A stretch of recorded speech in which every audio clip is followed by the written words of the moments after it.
But he'll go to the line for two. Casey Prather with potentially his first points in a Melbourne United jersey for a while. Well, he touched on he's feeling in the best shape of his life, and you can see it on that quick first step.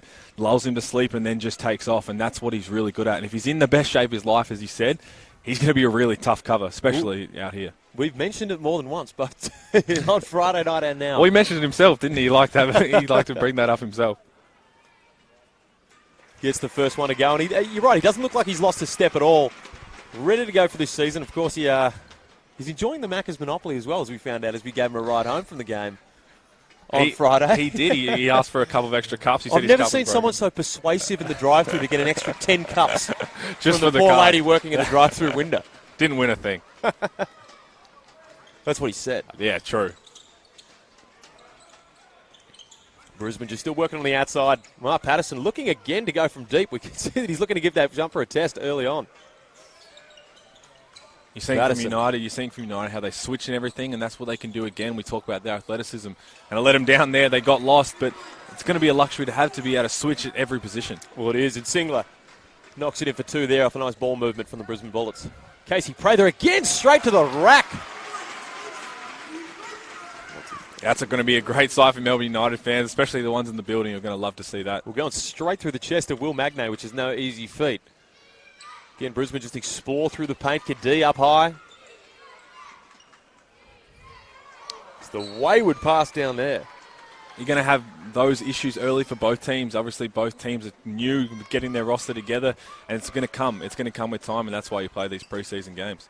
Well, it's tough. And a guy like Jason Kadee, you're probably not going to expect to have too many turnovers of that nature as the season goes on. But as you say, getting used to their offense, but also having to get used to their offense without their starting point guard in Nathan Sobey.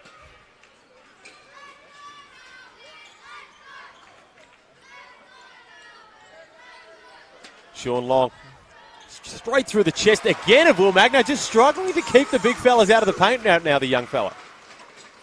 That's a tough cover for anyone, especially when you've got a young guy coming in like Magnay who has to go against Sean Long. And you can see that Patterson is just the total vocal point as he gets it to go there in the middle of the lane for two, is the vocal point of the offense.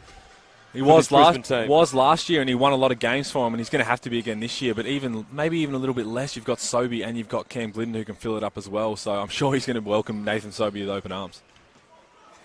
Prather up high, looking to size up Lamar Patterson on the offensive end. Goes from deep. Can't get it to go. Brisbane will take it back the other way. You'd probably like to see Casey keep attacking. But we are 4 minutes into the game. He said he got gassed in the first preseason game in 36 seconds, so probably about a minute he was already gassed into that. But you want to see him attack that one. Well, you'd think so. And the amount of McDonald's that we saw him, as I mentioned again, destroy on the way home from Friday, I reckon he'll be gassed in about 2 minutes today.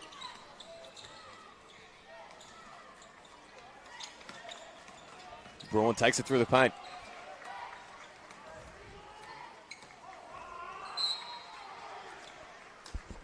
Lamar Patterson just exploring. It looks like every single... And, of course, it's hard for them to go to really anyone else when Sobey and Glidden are out of the lineup. But what do you do as one of these players when you look at down the bench with Tarangi, of course, not in the game yet? This is the time where you establish yourself for the season going forward when these guys aren't playing. Because there's going to be times during the year where they're in foul trouble, things of that nature. How do you approach that as a bench player? I think you want to come in and be aggressive, and you'll see it from these United guys who aren't on the roster. They're just going to come in and play ultra aggressive, but I think all of the Brisbane players need to take that as an opportunity, and especially Kadee. I think this is a great opportunity for Kadee just to be able to lead the team from the point guard role and really explore and be ultra aggressive. Patterson again down to Magnay, tipped off by Joe Aquill. Takes it the other way, and he's not afraid. He doesn't want to give the ball to the guard, as we said. That is a guard in a big man's body there. Does not want to give it up to Mallow Trimble in the backcourt. That ball gets into his hands, and his eyes light up. He is ready to go at any part of the court. Sean Long sizing it up on the block with a quick pass out. Just manages to get over to McDaniel. Back out to Long from deep. Can't get it to go. A couple of bad misses for Melbourne early from the three-point line. Well, I told you they had destroyed these rims. They actually just had them replaced, so maybe these new ones they're not ready for. Substitution, Sam Short, development player in. Sam McDaniel out for United. Of course, EJ Singler stepping out. Tarangi gets on the court for the first time here for the Bullets. And Dylan Stith entering the game. Played the preseason game on Tuesday against the Chinese team and dominated. I tell you, he was ultra aggressive, didn't miss many shots. I think he ended up leading scoring. He's an exciting one to watch as well. Kadee can't get it to fall. Sam Shaw comes down with the rebound and pushes it out the other end. Mello Trimble straight to the rack. Can't get it to go. Pretty close to a goaltending there. Didn't get the call as Braun takes it out the other way for the easy 2. Unlucky there, and Mello Trimble definitely letting the referee hear about that one. Well, that rings a couple of bells from a Lithuania-France game last night that we won't talk about. Wasn't that an interesting result? You can forgive the Lithuanian coach for being upset. Trimble also can't get it to go. A few shooting woes for Melbourne early. We'll have to touch on that one at halftime, I reckon. That was an interesting game. I would not be happy if I was of Lithuanian descent. Tarangi looking to take advantage of the mismatch down low. Gets it to go. Now, that's one you've probably got if you're Melbourne United. Send some help down there or something for poor Sam Short. Well, he was the most improved player in the league last year and 6th man in the league last year. And I think he was injured, which is why he wasn't on that New Zealand national team. But you put him and Mika, if Mika was healthy, back in that New Zealand team, and all of a sudden I think they're going to be contesting for almost a medal. Well, he was. And a timeout right now for Melbourne United. 4 minutes 34 to go in the first quarter. 9-13. The statistical leaders right now, Lamar Patterson leading the way for Brisbane with 5 points. Casey Prather with 4, Mello Trimble 3, Sean Long 2.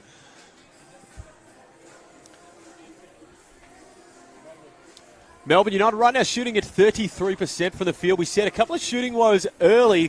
Brisbane lighting it up at 62%. It's probably to be said for, of course, they've hit that 1-3, but they've been getting right there deep into the paint, getting a couple of easy looks right now. He says 71%, 5 for 7 from 2-point range. And there's only been 3 turnovers so far. It seems like a lot more, but I tell you what, that's definitely cut down from Friday night. I think both teams were feeling each other out early on Friday, and there was a lot of turnovers. So if that number can stay down, it'll be a much more flowing game. Well, as you said, the best time to make those sort of mistakes are pre-season. You get the next day, of course, coming in there for a light practice, but you want to be able to improve that stuff in game. So I'm sure that now is the best possible time. And it's why it's probably a good thing that Melbourne have stacked up their preseason schedule, playing so many games in this preseason, especially considering that, you know, you're not going to have your main stars until right up. You might have 8 practices or so before the season begins. Well, they've got 5 players out, and we're not talking about just 5 on a roster. We said 4 that many times. We forgot about the great Chief. The Pledgehammer. They have 5 national team players who are out, and they've got to come in, and then you've got to get the chemistry right again. So it's great for these preseason games, but exactly that's going to have to come. Well, at least Melbourne have got their coach for, of course, Brisbane Bullets, having to do it without their coach and their 2 of their main studs in Nathan Sobey and Cameron Glidden. Trimble gets it underway for Melbourne. Sean Long again looking to go through Magnay down low. Gets for the hook shot. Can't get it to go. Braun comes down with the board. That's what we want to see from Sean Long. He went away from that in the second half on Friday, and he needs to be that vocal point down there. Even if he's not getting the ball enough, he's got to make sure he makes his presence known. There, and the sloppy turnover again. We just spoke on turnovers for Brisbane there. Adding another one to the tally as Jason Kadee subs out of the game. Now here's one.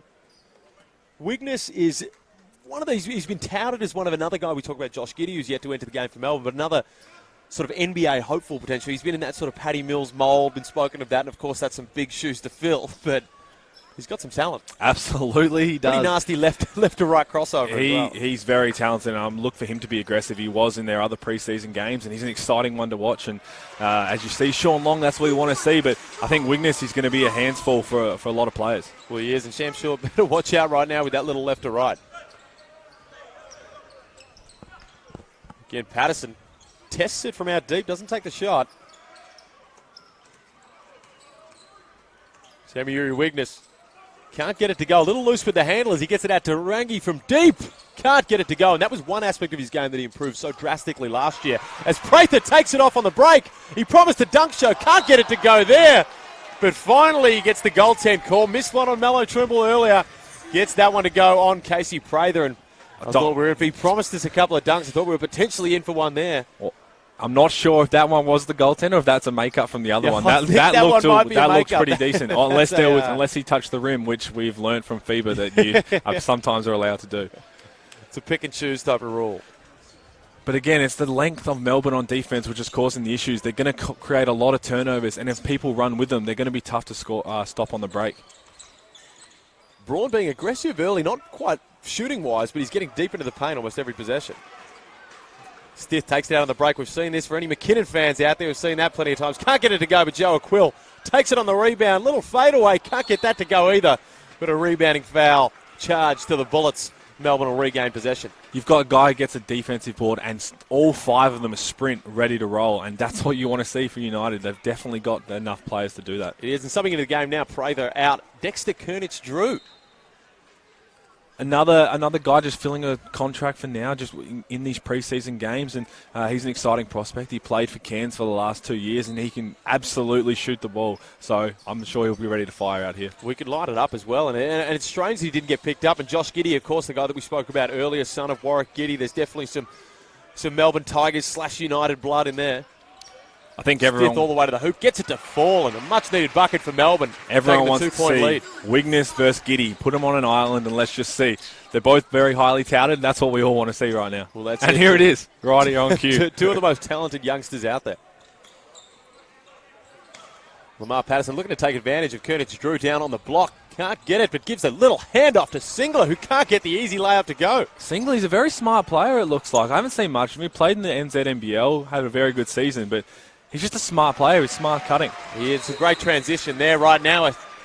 An 8-0 scoring run for Melbourne leads to a timeout from CJ Bruton and Sam McKinnon, probably hoping that they could have been on the floor for that one. Again, there's missed opportunities. They miss a layup on one end, and you know Melbourne's going to run it down your throat the other end. And Dylan Stith, that's exactly what he does. He's an exciting player, and he puts points up quickly. He's done that in everywhere he's played, and that's why he's a Big V champion, probably a dual Big V champion.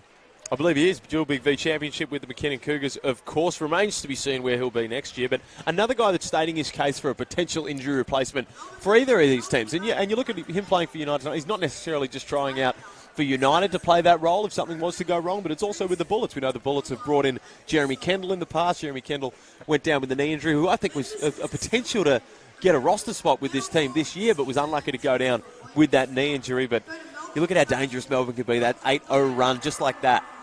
That's what they're going to do. They've got that many weapons. And as we said, bring in the other 5 guys. They've got weapons throughout their entire roster, all the way to their DPs and training players. And we talk about guys like Dylan Stith, you talk about Jeremy Kendall, all these guys, all these Americans who are on the verge of perhaps naturalising, which is an exciting thing to have these guys. It's scary, isn't it? It is. They could potentially be Australian players, and that's going to bolster a lot of rosters if they can get that done. Well, you look at Bryce Cotton, of course, naturalised. Casey Prather's on the verge of it if he can hang around for a while. Well, he did mention something to us after we're Macca's. just snitching. Casey's not going to be a happy man because we're snitching on absolutely everything he ate and said in the ride on the way there. And 2 guys already asked me if they can get his Gucci beanie after, so I'm hoping you're going to stick to his word there, because I did promise someone that he would go home with a Gucci Well, if anybody's beanie. got the headphones in and they're at the game as well and listen to the commentary while you're at the game, a bit of a cricket vibe there, then you can just reach into his backpack. I'm pretty sure it's third from the left right in the cooler. As Wigness looks to get it underway, the pressure from Stith, whistle for the foul there. A little bit unlucky to get that one called. That's a matchup I'm excited to watch today, is Stith versus Tarangi. I think Tarangi, this might have been one of his first preseason games. He's been obviously injured, which is why he's not on the national team, and I think he's going to have a terrific year. He's just gone from leaps and bounds each year. Well, if he can continue that jump shot form from last year, because it's really the only thing holding him back in the years previous to last. Skadee gets it out on the break, fires it up from deep and gets it to go. Didn't have the best final series last year. Of course, we heard about it from multiple angles, but... Hashtag homicide, but exactly. And he's going to have that chip on his shoulder from all of that. Well, he will. It was some unfounded comments, in my opinion. I think he's a much better player than what he was given credit for that final series. Sometimes guys just don't have the best games, and I think it was just he had his 2 worst games of the season in the finals, which is unfortunate, but... It happens as Melbourne United go to the line here with big Joe Aquill. Well, he's going to find himself in a different role this year. You're bringing in Nathan Sobey as the starting point guard. It's probably a better chance for him. He gets to come in and be that X factor, and we know he can put points up quickly. If he comes on, he starts hitting his shots, he's going to change the momentum of a lot of games, which is, I think, is a great role for him. Sean Long subs back into the game for Dylan Stith. You can see how committed Coach Dean Vickerman is to building this chemistry between these guys and understanding you're only going to have so many opportunities to do that with, as we said, the players that are missing. And they played on Friday night. Let's not forget, it's a quick turnaround. It is a preseason game. They had 8 players on Friday night, so their legs will be a little weary, which is why you've got Mitch McCarron sitting out. So look for him to rotate very much. Well, it is, and the man who just knocked down that free throw, of course, 25 points on 50% shooting, and it would have been higher than that if he had a better second half against the Taipans on Friday night, Big Joe Aquill. Yeah, he started on fire on Friday night, and obviously was a bit quieter in the second half. But you talk about Najil Young, who's never seen a shot he doesn't like. I think Joe Aquill's definitely up there as well. Nigel, we promise we get it right, mate. We apologise. It's spelt Najil, but it's pronounced Nigel. Which I'm not one to comment on names. I think I've butchered every name in this game at least once. No, this game's probably a little bit easier than we had on Friday night. As Brisbane look to inbound. Kadee back from the corner, throws up the contested 3. Can't get it to go as Long pulls down the board. Another one, you've got a centre just taking the ball and running with it. Such a luxury for Melbourne to have.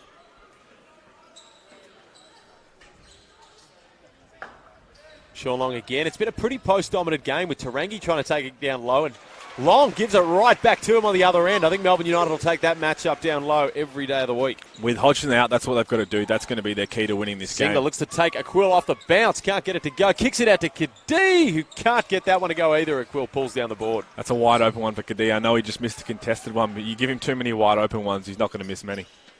A little shake and bake action, the in and out. Gets it to go for the and one. It's a garden of big man's body. Another player, as we said, he's exciting to watch when he's going to have to play. He just puts the well, that's the hard thing. After watching these preseason games, we're looking at the big fella and we're saying he has to be able to play. But you look if you in that think spot. about where do you find those minutes? I'm sure there's a whole bunch of other clubs watching. If they're watching his feed, if they're watching the stats, they're wishing how did we miss out on this guy? Absolutely, but he's a player. It's a good problem to have if you're Dean Vickerman. It's exactly what you want. You've got plenty of options to use. And there's obviously going to be fouls, there's going to be injuries throughout the year, but what a luxury. What an absolute luxury to have. Well, it is, and Melbourne starting to push this one out, 16-23 right now. They've lifted their field goal percentage to 50% now. Can't get the free throw to go. Tarangi pulls it down. Wigness all the way to the rack. Kicks it back out to Kadee. Third time lucky. Can't get it to go. As Sean Long pulls down the rebound. Get used to hearing that. That's a great drive by Wigness. He just split the defense, which Dean won't be happy about for sure. Pray good defense from Singler, just pulling up with the brick wall as Wigness looks to take it to the rack. Left hand strong, gives it off to Tyrell Harrison, who can't get it to go either, but Brisbane somehow managed to regain possession. Yeah, I'll hold here for the last shot, you'd think, trying to get some momentum leading into this second quarter.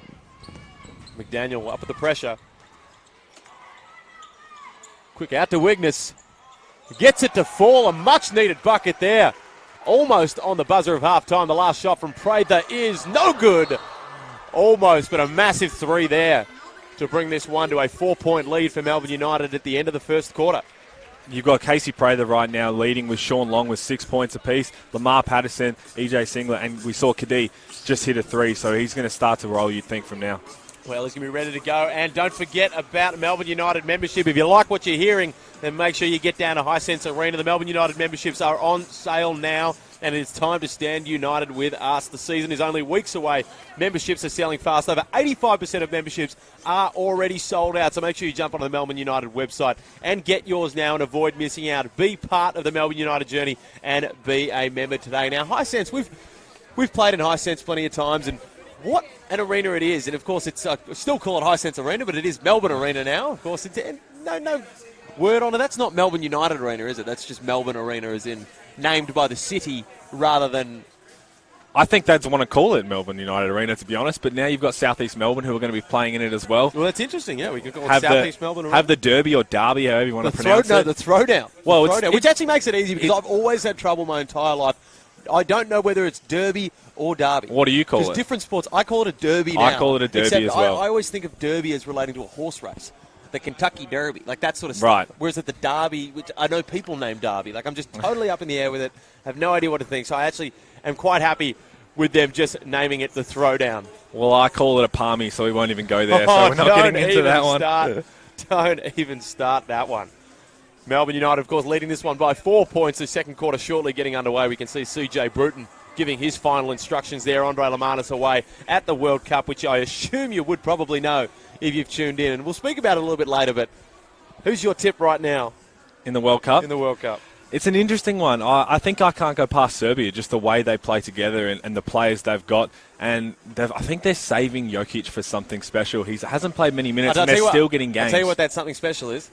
It's the NBA regular season. No, or if you think that's what it is, but obviously if he's going to be there, he's going to be playing, which we saw Japan, they rested their NBA draftee. So it's going to be interesting to see how much he plays when the tournament winds down. Well, it will be. And, of course, I think I'm going to have to go with Australia here. I don't know where your patriotism's at, but I'm saying that Lamanis is going to lead them all the way to the championship game. And you never know what happens. You just got to be in it to win it. And I reckon if they can get themselves into there, stranger things have happened. Well, they've got the best run, I think. They're not going to have to play Serbia until that final, which is what you want. I think that's what you want, yeah. Serbia's the most troubled team. If they play the USA... Do you know where they match up with if they cross over with USA at all in the if they play, it'll be the USA, and then I think it's either Greece or Czech Republic. If they Who would we most likely match up in a semi? Well, that's great. I don't even know how it works. It's very terrible. And all I know, Olgun Ulick has been doing a great job for Fox Sports, keeping us up to date while he's over there. But it is a very, very tough format to understand. As we get back underway, Melbourne United in possession. Mallow Trimble handling the rock.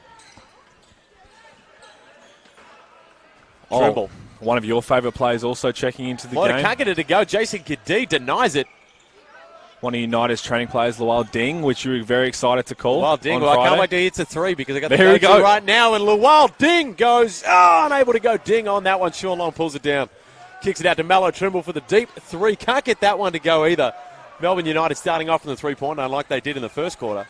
I know it's only early. Kicks it out to Braun. Another early three. Gets it to go. That's back-to-back threes for the Brisbane Bullets, trimming this lead down to 1, 9:19 to go in the second quarter. Mallow Trimble all the way to the rack. Gets denied.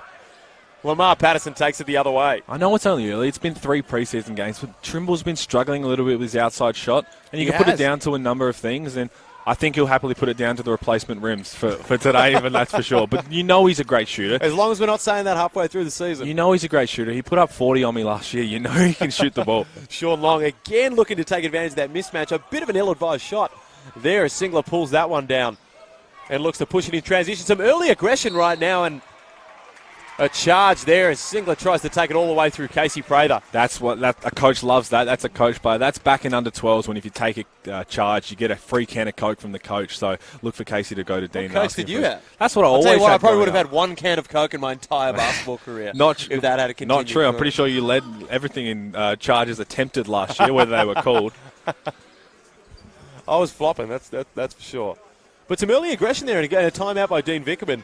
Brisbane just looking a little bit aggressive and ready to go to start this half, unlike Melbourne. Well, they had 4 turnovers in the first quarter, and a lot of them were ill-advised and just didn't look like there was too much pressure forcing him. But I tell you where they're doing really well is Magnate's protecting the paint. He's got 3 blocks already, and they're all on tough drives. So that's what you want from the big guys. Look for the Melbourne to be able to just dish it off because you've got the big guys who are ready to throw it down or throw it up to him. We saw Mello try and throw one to Sean on Friday night. It was a bit below the rim. I asked Sean afterwards, I said, what are you going to go tell Mello? He said, just throw it anywhere above the rim and I can go get it. Well, that's the thing, and of course you've got to once you build that chemistry and you get that confidence where you know that you can do that, because it's easy enough, of course, to say it, but then actually doing it on court's a different thing. But look around the crowd right now, a packed out Melbourne Sports and Aquatic Centre, the training home of Melbourne United, so they should be accustomed to these rims, even if they have been replaced, and the scenery here.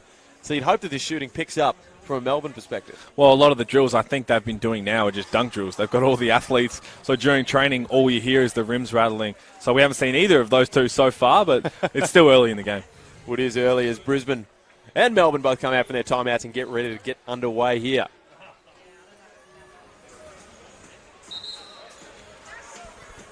Prather, Trimble, Ding, Joe Aquill and Sean Long for Melbourne United.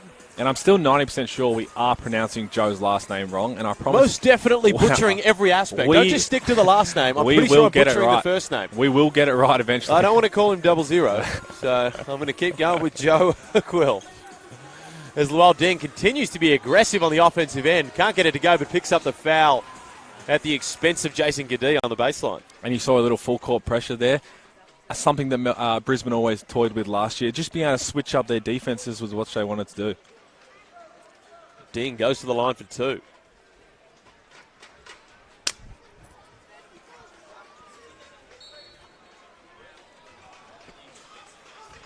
Melbourne looking to inbound. Prather takes it again, hard left, going all the way through. Braun picks up the foul on the way, and he'll go to the line for 2. It's that quick first step. He's looking extremely agile off that first step. Well, he is, and Melbourne have dipped back down to 38%. You can just see that the offensive worries here. You probably don't have to worry too much into the season, but just struggling to convert on a couple of these early. You've got to give a lot of credit to Brisbane. They've changed their defense. They've been way more aggressive than they were in the first quarter, and I think that's where Melbourne is going to find a few issues. If someone can match their aggressiveness, that's where they'll get into trouble. Brisbane leading the turnover count 5-2 as well. You've got to take care of the ball when you're playing against a team like this, especially a run-and-gun team. You look at the lineup they've got out there at the moment. It is an athletic group. Joe Aquill, Sean Long, Mallow Trimble, Lual Ding. How many people do you think would have called an athletic group with either of us in a lineup? Probably not many. I don't think ever. The term athlete has never actually been thrown towards me, to be honest. No, I got dunked on. It was thrown towards me, and it was in reference to DeMarcus Gatlin in the NBL 1, but it was still, I was involved in the conversation. I'd always get compared to a fire hydrant, so that's as good as I could be. A traffic cone. Braun shaking and baking outside, can't get it to go. As Singler again looks. Lamar Patterson, we've seen that distinct step back mid-range. He had a lot of success last year, and he gets it to go again right now. It's a tough shot because it's one of the ones where if you're a team, you want him to take it. It's one of the areas of the floor where coaches always say, let him take that shot. But he's that efficient at it that it's a tough one. And Sean Long gets it to go as well. Again, going straight through the chest of Will Magnay. And that's all you have to do. He's already got 3 blocks. You've got to go through his chest to try and avoid that block. Good.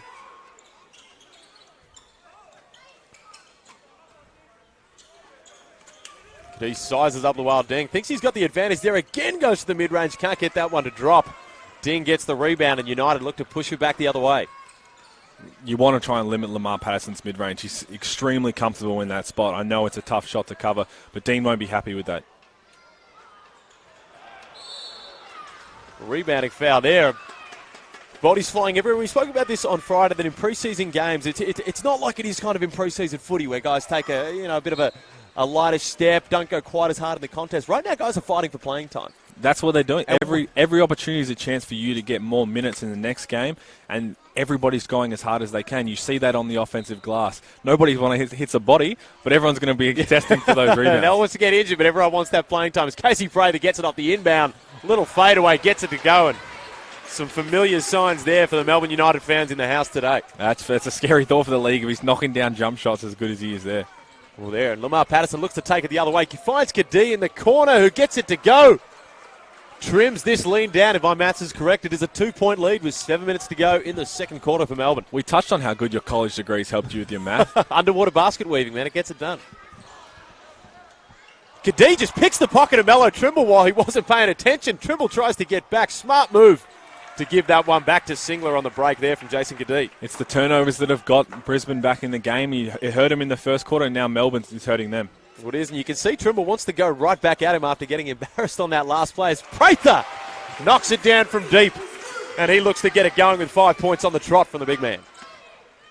Or should I say the slim man now? The slim man. The slender man. Maybe we'll make that stick. Slender man. We might get that to that's go. Tough. Lamar Patterson pulls one out of his bag of tricks and gets that one to go.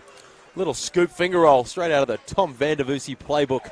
One of Melbourne's famous media personnel. We talk about tough covers and lonely islands to be on. We said Mello, Trimble, Castleware. They're lonely islands when you're guarding them. It depends who you are. We spoke about that. If Lamar I'm on Patterson. any island, me guarding anyone on a basketball court is considered an island. And Mitch laughs over there as he remembers back to a couple of preseason sessions where he worked on his layups against me. Lamar Patterson is as lonely as it gets. When you know he's that comfortable shooting mid-range, you can't step off. Nice, but don't forget, as can't get the free throw to go, Prather takes it down. Again, Prather just smacks the floor there, gets up a little slowly, looks like he's good to go. There's another sloppy turnover there as CJ Bruton is not happy with the officials on this one. He's being extremely aggressive, Casey, and that's what you want to see. You've got Mello Trimble on the bench right now. You're still going to have to see Sean Long as a focus point. But I'll tell you who's checked into the game that we haven't mentioned is commentator and fan favourite, Nigel Young. Nigel Young. Well, we thought it was Najeel, but we've realised it's Nigel. It could just be Bucket, to be honest. That's well, how it is Bucket, right? He's never met a shot he doesn't like. His Prather threads the needle and gets it to... On cue. Nigel Young can't get it to go, but again, little fade away there from the elbow. It's Lamar Patterson aggressive in transition. Again, just bulldogs his way to the rim for an easy finger roll. May have got away with a couple little walks for a touchdown there, but that's a tough move, and he's being ultra aggressive, and that's why they've got the 1 point lead. Short. Just the C's parted there for him. Still chose to go with the mid-range jumper and couldn't get it to go. Braun pulls down the board. Jason Kadee kicks it back out to Braun. Lamar Patterson in the corner. A little bit of catch there. Gets it to go from deep.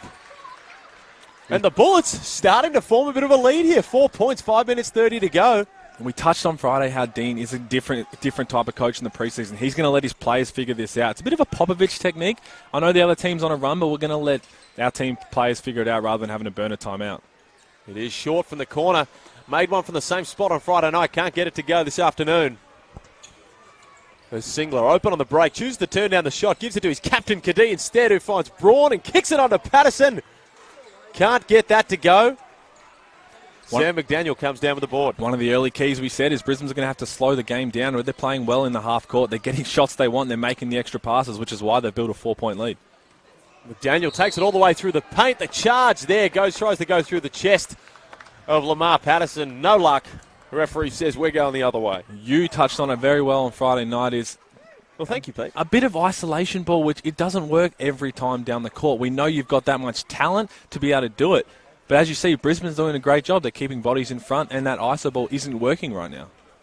Well, it is. It's very tough to get that one going for the whole game as Brisbane injects Tarangi and Tamayuri Wigness back into the game. Are you confident that's how you pronounce that? I have absolutely no idea. Well, I know it's Wigness. I'm going to go with T. Wigness. I know it's Wigness on the back end. T. Wigness. T. Wigness works. Again, just shaking and baking down there. He's got a nasty left-to-right crossover. We're still waiting to see him take advantage of it this afternoon as Tarangi gets it on the break.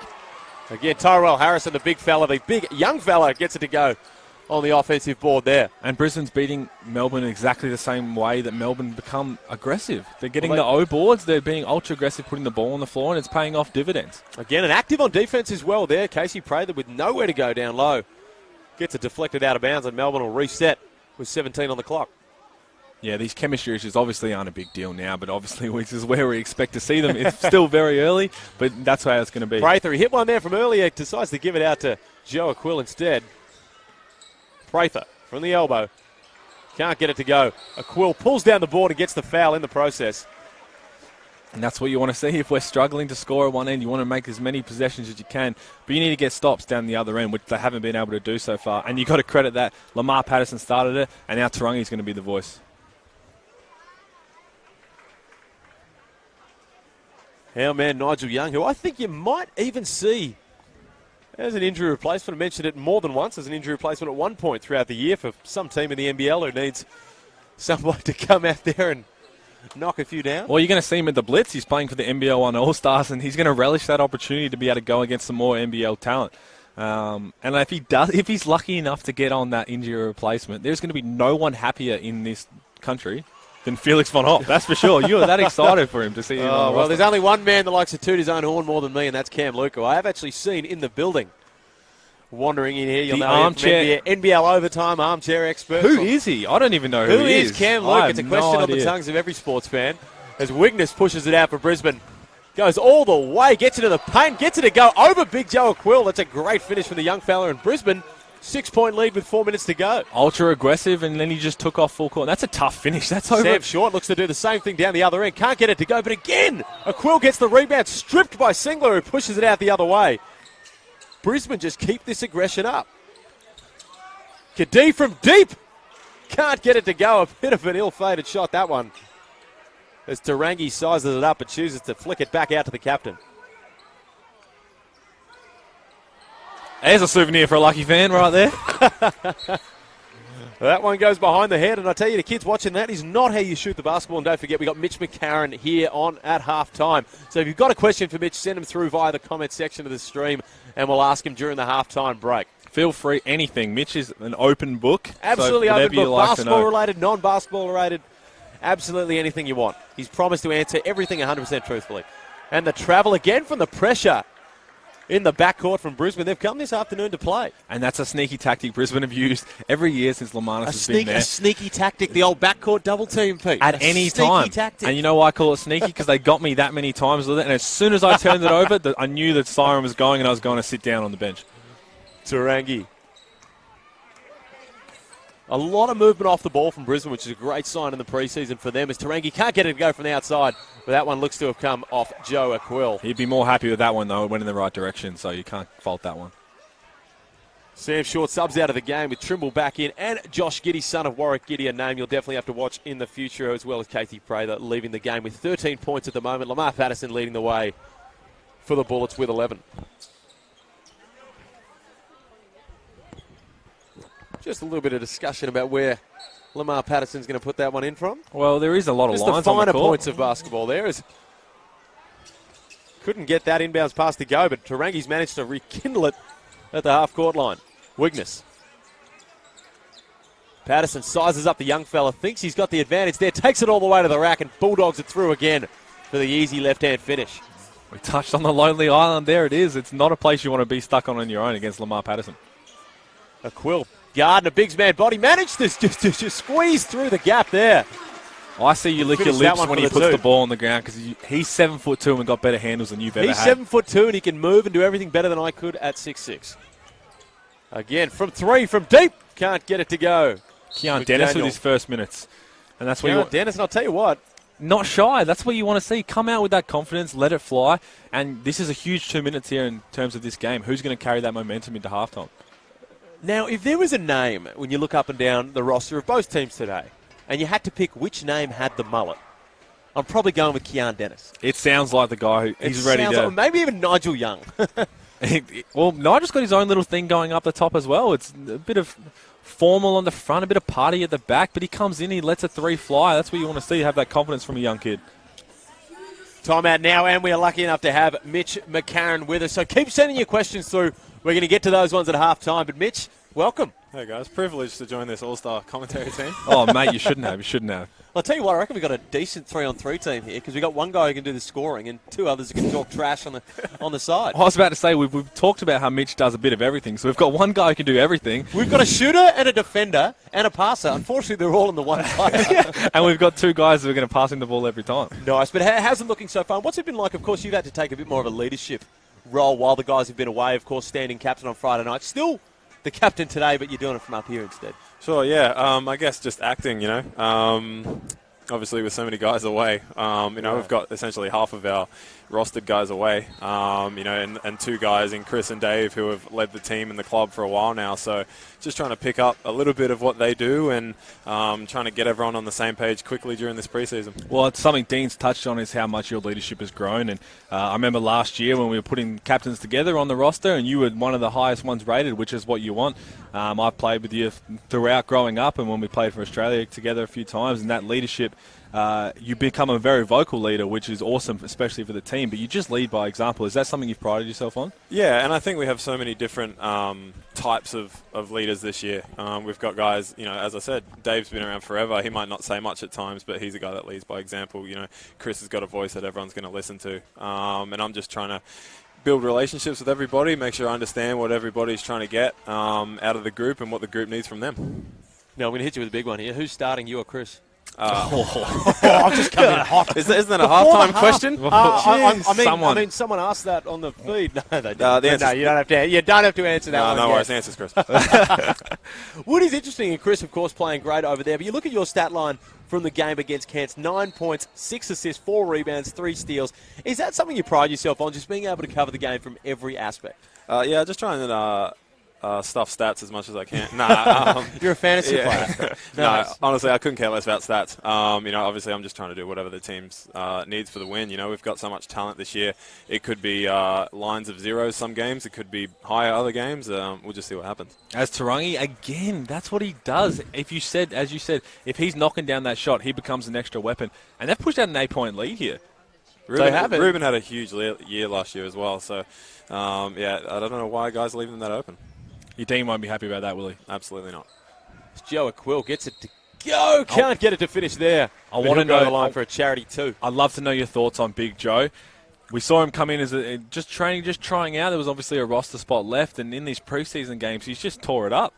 Yeah, he's had a great time, I think. Obviously coming back to Australia after being in Europe for a little stint and getting him around the club and around the culture. I think it took him a little bit of time to open up to people and show who he really is. He's got a funny personality and he's got a lot of different talents, something that we're really excited about. Obviously, he's got to adjust to the way that we want to play as a team, as does everyone when you come to a new club. Have you had any chance to see Josh Giddey? Has he been training around the club or sort of just to fill in today? Because I'm interested to see your thoughts on him as one of our most highly touted prospects at the moment nationally. Yeah, I really like him just watching the film. I haven't seen a ton of him, so if he's been in Melbourne, I haven't seen him. But obviously he's in today. I'd like to see him be a little bit more aggressive because he's super skillful. So, yeah, I'd like to see him get the ball a little more. Well, I'm not a shoes guy, but is he wearing J's? Is he balling in J's? He is balling in J's. You have to be able to play well if you're going to be balling in J's. You've got to be able to. We spoke about the headband for Quat Noi on Friday, and he backed it up. So you've got to be able to back it up if you're balling in J's. The bandana in tennis. And then, see, I had to play with a receding hairline, and I didn't back it up. So they both kind of worked. No. The only thing that backed it up was your hairline. Have you ever played with any accessories in college, of course, in the Metro State days? Did you ever Rocking his sleeves or anything over there in Denver? It's nice cold. You don't want to get your arms. Yeah, it's cold, but I during can't the game. remember. I was just a singlet guy. I don't think I wore anything else. We have to touch on his Metro State days at halftime because Was he done had that. one of the worst schedules you could possibly imagine. I think as it was one of the student worst athlete. careers. I was about to say, I think we were watching the wrong dude. No, he was National Player of the We're Year. not talking about me obviously. here. We're talking about... No, Were you under it was Dunlap? I was under Coach Clark, Derek Coach Clark, Clark, okay. who was an assistant to Dunlap, so similar system. I was thinking, I can't imagine Mike Dunlap being too fond of the shooting sleeves. No, I don't think so. I probably would have ran for Quite a that. stern man himself, of course, coaching at Loyola Marymount at the moment. A few Aussie coaches floating around there. You got Dunlap over there. Well, of course not too Aussie. Coached over here, and Brian Gorgon coaching over in China, of course. Well, you've got Damien Cotton now in the G League. Head coach of Head coach Chicago. of the Windy City Bulls. The Windy City Bulls. That could also be a Melbourne name, Windy City. Good. Sean Long gets it on the high post. Mello Trimble continues to explore with that floater, and nasty foul there from Wigness. I'm interested, Mitch. I talked about a couple of lonely islands in the league where you're stuck on one-on-one. Who would be the one guy? You tell yourself as a defender, so try and, as much as you rate yourself on that, pull yourself back and be like, who's the one guy you'd hate to be stuck on an island against?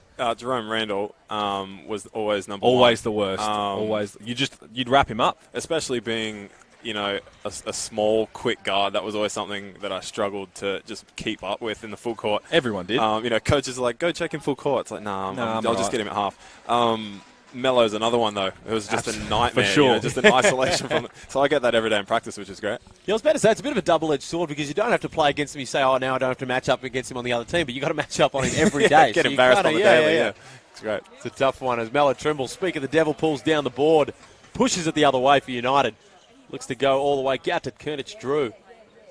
Well, if you need a little tip on when you're stuck on the island, cheeky little reach in will solve all that.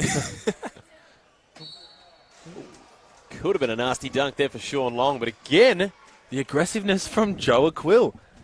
Melbourne just eating into this lead from the free throw line. Mitch, do you know how to pronounce his last name properly? Could you help us out? Probably not. I just say a cool, but it's a chul. We've been told it's a chul. We've been told. I actually think Tommy might have just sneezed over there. Did you sneeze or is it a chew? A chul. chul with an L. There we go. A chul. Well, I like a quill better. He's been playing better since we've called him a quill, so we're going to let him ride with a quill. But he is. Talk about sneaking under the radar, and I find it amazing that he snuck under the radar when he averaged 14 points in his senior year for Baylor. Sorry, I just had to notice that Tyrell Harrison has been fouled out in the first half of this game. That's his 5th foul. I'm not sure where that came from. We found out on Friday night that they let up to 15 fouls go for individuals, so I'm not sure what Joe happened Lahr Jr., also known as Joe Aquill, whichever one you choose to run with, did probably commit about 17 personal fouls in that game against the Taipans. But he also had 26 points. So if you have 26 and 17, no and one's it looks going like, to and look, CJ Bruton at the half right now arguing with the referee, saying that we don't need to foul a guy out, and Dean Vickerman, being the fantastic guy that he is, he said, you know what, let him play. Well, let that's him go. that's Which what is you it's want. preseason. That's what you want to be doing. You want to be playing against the other team's best players, and there's really no point fouling a guy out. It's more of just a lesson for him personally as the ref gives him a pat on the back and says, do better. And we spoke about the bit of the refs trying to figure it out as well. They have to adjust to the different way that the game's going to be played. And obviously they're a bit whistle happy today as well, as Tyrell would have been fouled out. But I'm glad he can continue playing. But you can always just sub CJ Bruton into the game. And you? Sam he McKinnon. can still go. You can see them. They can still go. Put both of them in there, CJ and Sam McKinnon. And then we'll chuck in Reece Carter and Schuler off the other side and see how things go.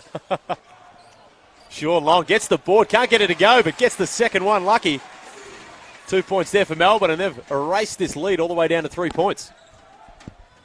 But the Bullets have impressed me this half. Look, the way they're moving the ball, especially without two major cogs to their team.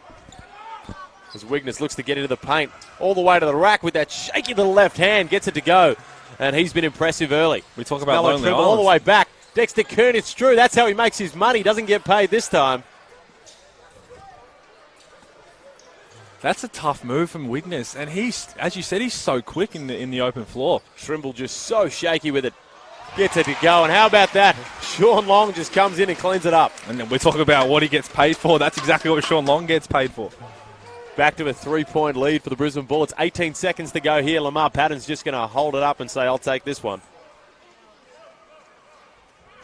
Sizing up Kernich Drew. Right behind the back from deep.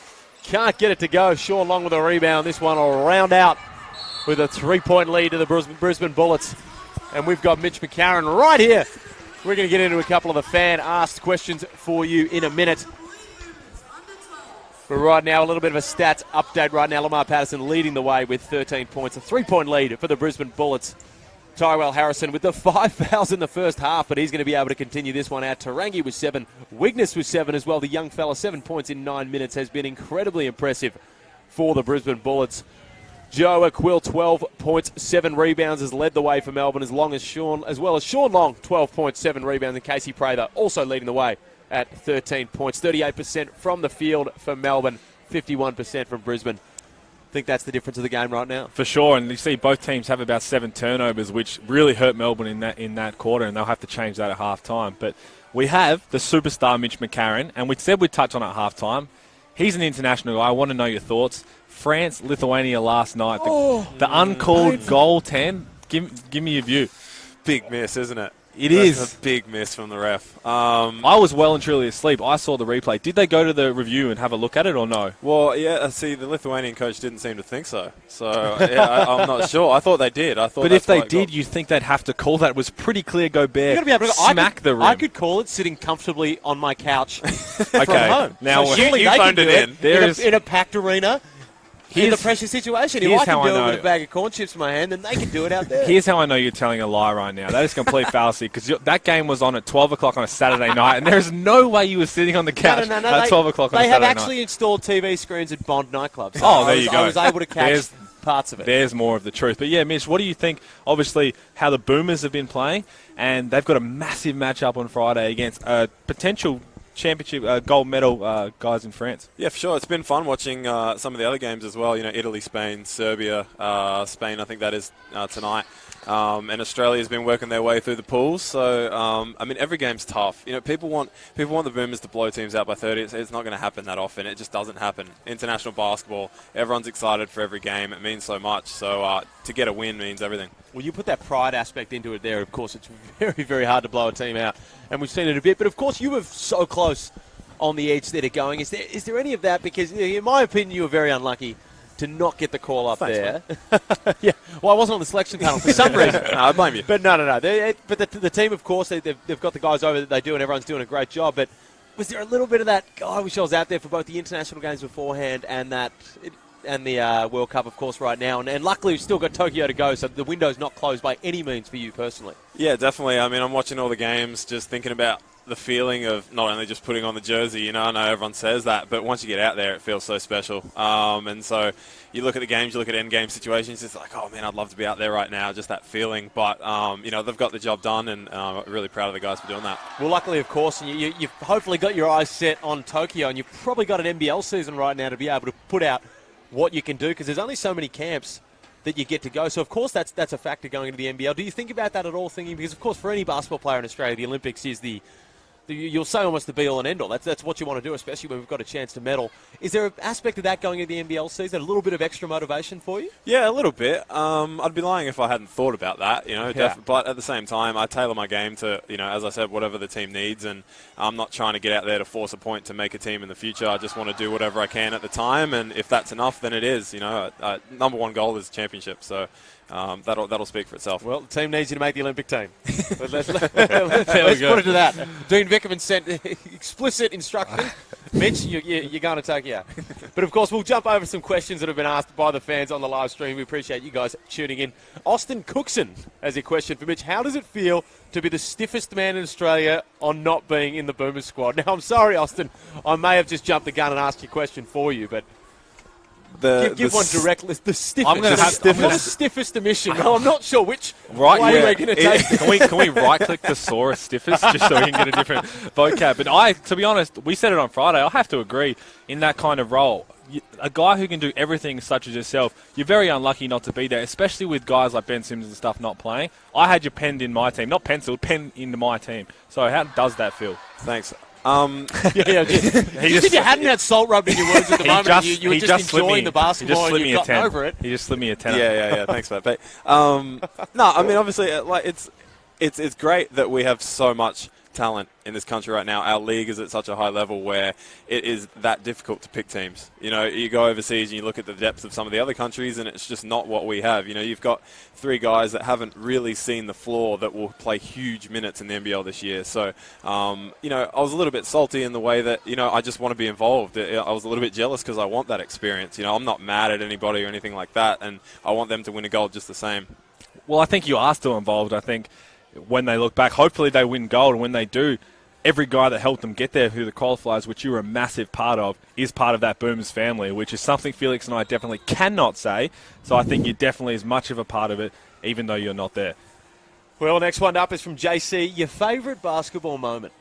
Don't talk about the uni games team that you're on with me. Oh, that was South Korea. Uni games. I was about to say your favourite basketball. I think some of your favourite life moments might have been in the after party at the uni games, but that's about it. It's basketball. That was a bit of a low light. Basketball. Yeah. Highlights. Geez, the 2 championships in Europe were pretty special. Slovenia was a bit of a wild one. I got injured and missed the first couple of games, and we won game 1, lost game 2 and 3. Game 3 was at home, so kind of sent everyone into a bit of a shock, and we rallied to win game 4 on the road and then win game 5 in I think it was double OT or something like that. So just to win it over in Europe is always really cool. And you've always loved talking about Europe, and I know for more fact, you've got your wedding in Europe. Is that true? I do. My fiance and I are getting married in Mallorca, in Spain. Oh, there we go. That's actually where they filmed Love Island. Is it really? That's why we chose that destination. Felix would know. Felix will be at your wedding there. I'm sure. Then he'll be right there.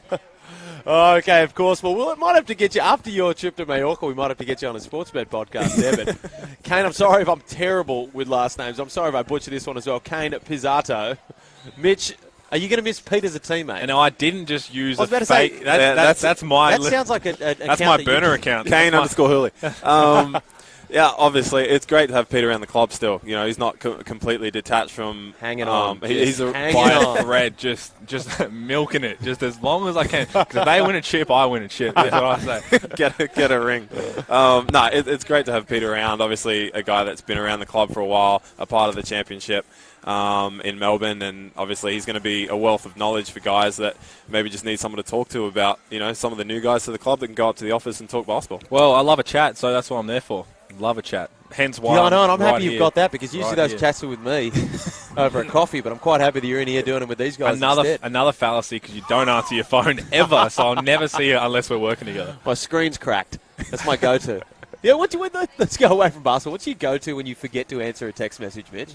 Because everyone's got one. I always go with I left my notifications off because I was doing a commentary. Notifications off. Notifications off. I forgot to turn it back on. I'm pretty good. Humble brag here. I'm pretty good at replying. He is. He's swift. I will press send and you see the bubbles straight away. That's what you Is want. it a good thing or a bad thing? That's a bit stalkerish, but it's a good thing. Yeah, I was just waiting on it. Usually my go-to is, sorry, mate, didn't see your message.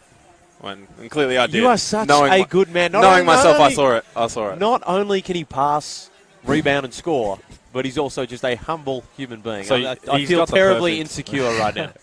He's got What about the you, perfect Pete? What do you mold. go with? Apart from just abusing someone 7 times before they've answered the text message. Yeah, no, I'm the big... I get off you.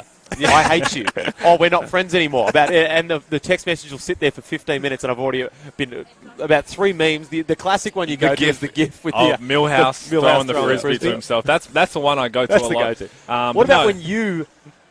Well, it rarely happens. It rarely happens. It's if I'm trying to avoid someone, that's when I'll do it. But where I live right now, I got really bad service in my house. So I just say that I've got no service. Apparently. And they're like, but doesn't iMessage use Wi-Fi? And then I'm like, oh, that's also down. And then you realise that your fiancé is actually sitting next to you on the couch. Yeah, so I'm just like, she knows. She knows. She's got the location on. She knows. Okay, well, there we go. Well, don't forget, if you do want to see Mitch McCarron in action as he's on his quest to both win an NBL championship and make that team for Tokyo, of course, the Boomers, then you can jump on the 5-game membership. 5-game memberships are fully flexible and they allow you to attend 5 games of your choice, excluding the Australian Open game. Of course, that's a special one. With the 5-game membership, you get full member benefits, so the value is epic. Full details about the 5-game membership are on the Melbourne United website. So you want to jump on that, or of course, you can also do the regular full-on membership if you really want to stand United. Over 85% of those memberships are sold out, so jump onto the Melbourne United website to get yours and avoid missing out. We talked about that. You mentioned the AO game there. You've been a part of 2 open roof games, one on the opposition and one for Melbourne. What is that experience like? And then how are you going to be able to try and swindle that into a little pitch to get the fans on board. Well, you probably played in some arenas in Slovenia with no roof anyway. Just whether that was by that wasn't choice an or not. option. Yeah. It wasn't a special It was event. raining as well.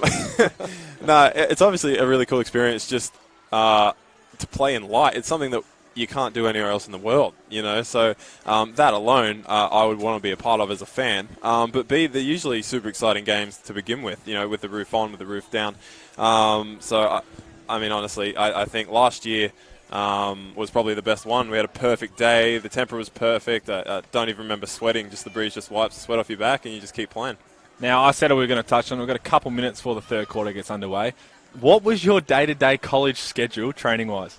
Please fill in the fans so they can feel the sympathy for you. Because Felix might have been okay for another reason, but what time did training start? We had 6 a.m. starts. 6 a.m. Ooh. starts. I was getting back from the frat house at 6 a.m. Now, what time do you have to be on the bus?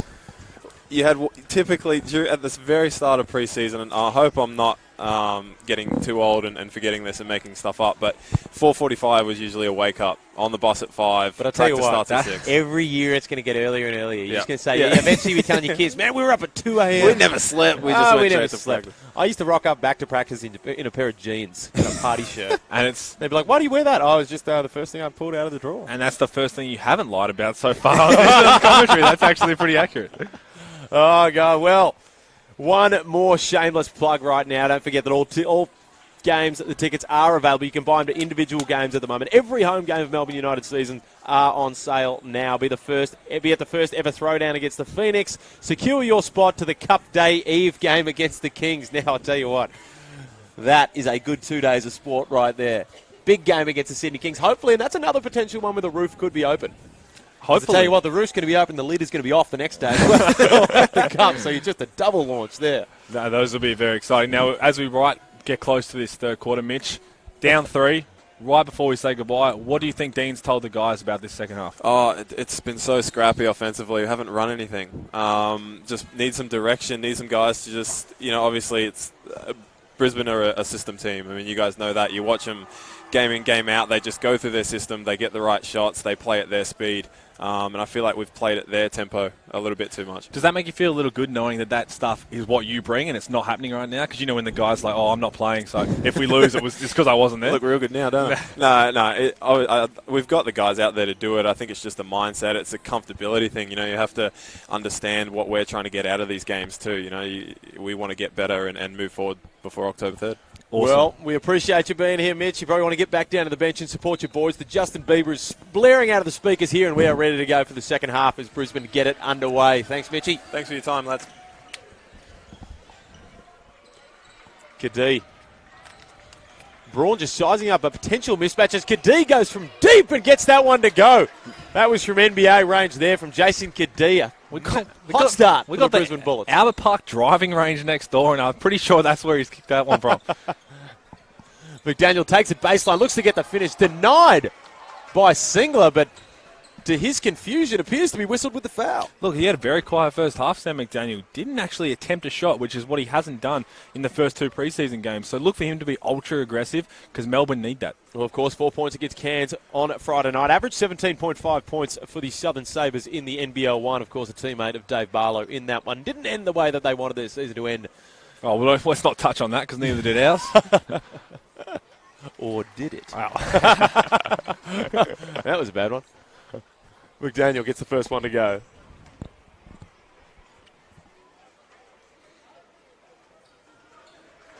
Converts both there as they chip into this lead. Currently a 4-point lead for the Brisbane Bullets. 9:30 to go in the third quarter.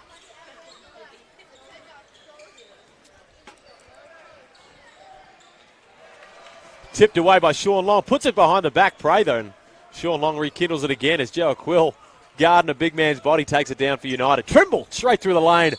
Can't get it to go.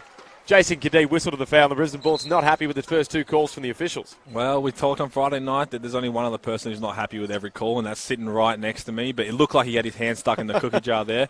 And that's the aggressiveness Trimble has to bring. I said he's been quiet in the first 2 preseason games. He hasn't put up a lot of numbers, but he's going to when it matters. So you want him to keep being aggressive. No, and definitely nobody wants Trimble to peak in these preseason games. I'd be happy to see him passing the ball every single possession.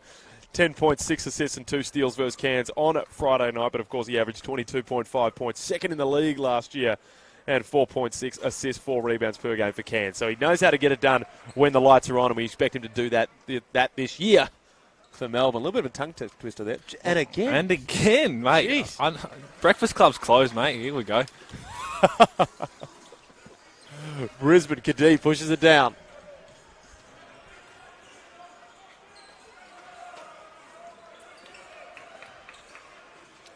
Patterson. Sizing up Trimble. Again, looks to go to that mid-range. Fadeaway, decides against it, gives it to Magnay, who kicks it out to Braun for the 3, gets it to go.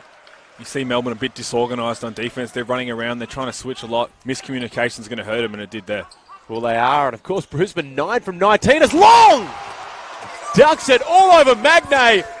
Magnay has had a target on his back for this entire game, and they have gone through his chest, and that time they just decided to skip that and just go right over it. And that's what you want from Sean Long. Just be that ultra-aggressive. Steps back against the mismatch. The music's blaring now, and this place is heating up as Melbourne United look to take a run here. 4-point lead for the Brisbane Bullets. Trimble can't get it to go in the lane. Singler comes away with it. Can't get the outlet pass, but Patterson finds a way to get it done. And Magnay gives it right back the way he got it. That one all over Joe Quill right at the rim. And now we're talking about getting dunked on. We said yesterday the best way to recover getting dunked on was to block the guy on the other end. But I'll tell you what, dunking on his teammate is probably another method as well. Goodness me. And you're not going to see Joe get dunked on too many times with that 14-foot wingspan. That is impressive from the young fella. Magnay, of course, joined the Brisbane Bullets halfway through the year last year. As Melbourne just going through their paces a bit right now, a 6-point lead to the Bullets. Trimble all the way to the rack. Can't get the foul call. Unhappy with the official. Kadee pushes it out. Pulls up for the deep 3. Can't get it to go. Sam McDaniel pulls down the board, and we are playing run and gun right now as he takes it all the other way. Again, can't get it to go. Straight up there from Will Magnay. Quill looks to deliver the favour back. Can't get it to go. And we are all over the place at the moment. Absolutely. I can't even find out where the game's at. It's going that quick. I think that's Magnay's 5th block, so I know he's been dunked on. He's returned the favour, but he's protecting the rim extremely well. You're happy as a coach when your young fellas, Kadee gets to the lane and gets fouled by Long. He'll go to the line for 2. You want those guys, exactly. You want those guys who are going to not be afraid to go up and contest everything. And we look at, people like to make fun of Baines, Aaron Baines, for doing the same in the NBA. He gets dunked on a lot, but you don't have those guys around too often. You try and do it, but you try and get out of the way. I always say that you're better off for a team if you get dunked on 3 times and then block him on the 4th time. Good, I actually got dunked on 9 times. I didn't actually record a single block in the NBL one season. But you look at Will Magnay, if you're the coach, right there, he's had a little bit of a tough night defensively. But bang, directly after getting dunked on, to go down, run the break, and dunk it on the other team again. That's what you want to see from the young fella. For sure. And then he comes down the other end and goes up against Sam McDaniel, another athletic guard, and sends it right back in his face. That's exactly what you want from a young fella. And he's going to have these matchups all year with the centres in this league that he's going to have to do the same. Well, it is. Unfortunately, we talk him up there and he commentator's curse that straight rebound away. In. Melbourne will take this one down the other way. A 7-point lead to the Bullets. It was impressive basketball by the Bullets so far. They've done exactly what Melbourne have been trying to stay away from. They're slowing the game down and they're moving the ball, and it's causing Melbourne all sorts of problems. Prather takes it off the on-ball. Looks to give him the Lamar Patterson treatment from the mid-range. Can't get it to go, but we've got a rebounding foul, and this one will stay here with Melbourne. That's what Melbourne's trying to do now. Sean Long, they've got all these different guys who can swing momentum with that little bit of energy burst, and Sean Long's trying to do that with extra efforts. And Tarangi still just playing limited minutes, looking to stretch himself out on the baseline there. You run that ground if you want your guys to be out there, but you also can't run any risks in the preseason. Well, they've been down here. They played Southeast Phoenix on Friday, as you said. So both teams have basically a doubleheader just like they play in the season. And Trimble takes advantage of the mismatch on the outside. Can't get it to go. A couple of United players get hands on it. But the referees are going to have to decide this. Both with their hands up in the air. Benefit of the doubt goes to the Bullets the other way. Both teams with their hands in the air on that one. Little flip of the coin. Heads it is, and Bullets get the ball. Kadee will take it up for the Bullets.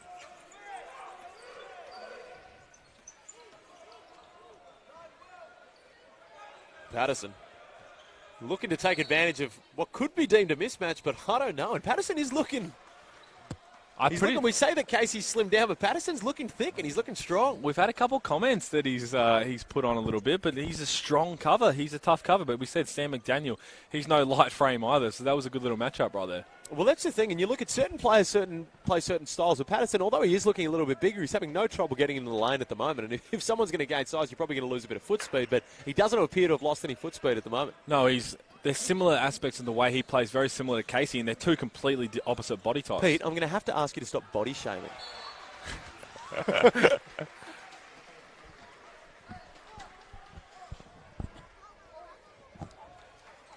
The Bullets will regain possession of this one on the baseline. As we get instruction to not touch that one with a 7-foot pole.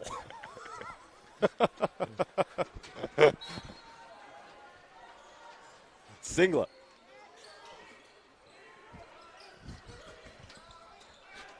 Kadee fading out to the side. Can't get it to go. Rims out at the end of the shot clock, but they'll get it back. And Singler looks to have another chance, but decides against it. Oh, board for Magnay. He's been the difference maker in this third. He has. He's brought the energy in. The youth is bringing it for Brisbane. Lamar Patterson from outside. Quill pulls down the board. Pulls down his 8th rebound of the game. You probably want to see Trimble continue to go in there, draw someone or go up for the finish. I know he's had a couple of tough no calls his way, but you want to make sure he stays in attack mode. Braun takes it through the middle on McDaniel. McDaniel gets up top and blocks it, but makes contact with the side of the head. Everyone right now, as we said, we talked about the ISO ball. That's kind of what it's gone back into, and it's working out for the Bullets more so than it is United right now. It is as Dylan Stith subs into the game. Sam McDaniel and Joe Quill sub out. Sam Short also taking his place out there. Mitch touched on it. He said how well structured Brisbane are, and you can see whatever they've talked about at quarter time is really, they've flipped the script from their first quarter, and they're really managing to control the game, which is why they've got this 7-point lead. First one goes, and of course a quick shout out to the valued sponsors that make these feeds possible and everything that goes on with Melbourne United. Tyre Power, SodaStream, Trojan Tools, Dream Street Lending, Buller and B Solar.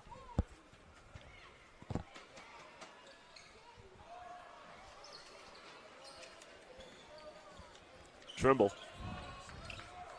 8-point lead for the Bullets here, almost at the halfway mark of the third quarter.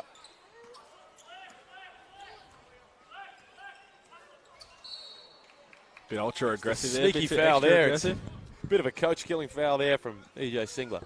And you see Melbourne, they just ran 14 seconds off the shot clock. They didn't get much out of it. They were a bit slow getting into it, whether they're just trying to slow the pace down themselves. Because we talked about what made them so successful on Friday night is the way they played, the speed, their aggression. It's working against them right now. Melbourne look to inbound. Lamar Patterson still leading the way for the Bullets with 13 points. Sean Long has overtaken Prather at 14 to lead the way for United. Trimble from deep, decides to pass instead, and Long throws it down, and that's the chemistry that Melbourne will look forward to this year. As Trimble and Long both continue to get it rolling. He's getting close to his over-under. He says over-under 5 dunks a game, so he's starting to put him down, which is what we want to see. It's a tough act to follow there. As long Melbourne pick up the defensive intensity a bit here with Dylan Stoth fronting the post. Magnay up and under. Can't get it to go, but rebounds his own miss and puts that one back in. He's got a little bit of Jock Landale about it. He does. That's a great comparison. He's been extremely impressive as And Trimble again, returns the favour on the other end, but he's been extremely impressive. Let's not forget, a few minutes ago, he got absolutely baptised by Sean Long, and he's turned around. He's got blocks. He's got offensive rebounds. Tell you what, Sean Long took him to church, and he has bounced back. As a coach, that's going to keep him on the court. He's playing terrific. Lamar Patterson straight to the lane, and again, bulldogs his way through for that left-hand finish. For anyone that thinks that he's looking strong out there, he's most definitely playing like it. And he's still got that quick first step, and he's got that ball on a string. Well, he is, and he's using his body so well, and he did that throughout both his NBL seasons. And when he's so good at shooting that mid-range jump shot, you don't know which one to take away, so you need to have guys ready to help.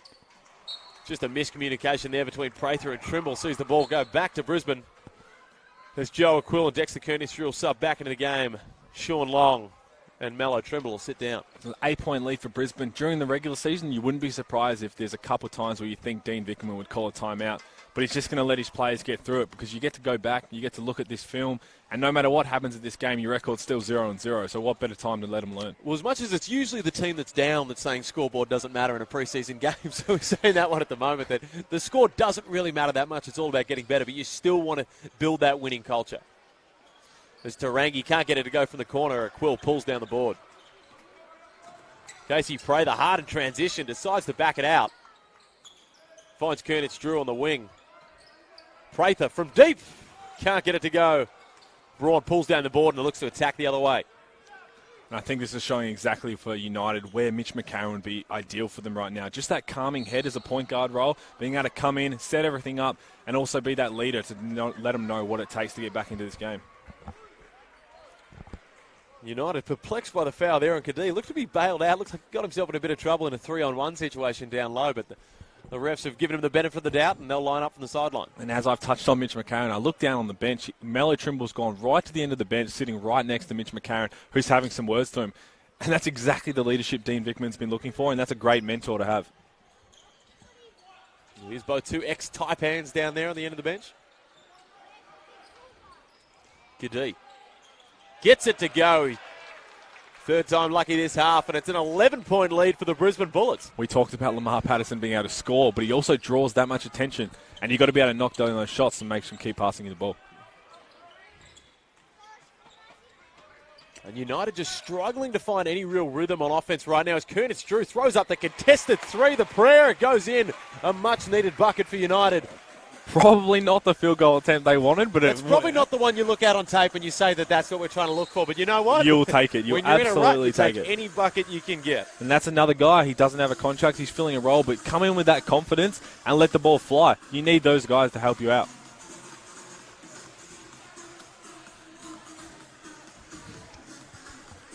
We've got an 8-point lead here for the Bullets with 3 minutes to go as Felix starts to fist pump thinking he's still at Bond. So hopefully we can calm Felix down because the MSAC crowd, it's a great turnout. It is. It's a great Sunday turnout. It's active. There's no footy, which is great. The results went the way people were expected. Geelong have their home final this week at the MCG, which is what they want.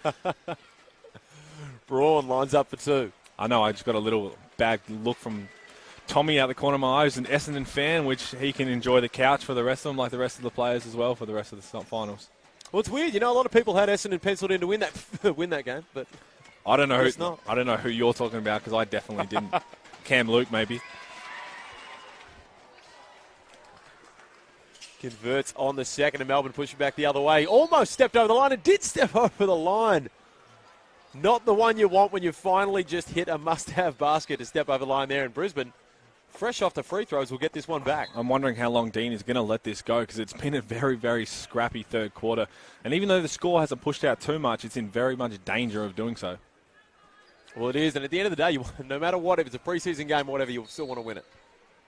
10-point lead for Brisbane as they look to score on this possession. EJ Singler gets it all the way to the corner. Tarangi turns down the corner shot but is fouled by Stith on the baseline drive.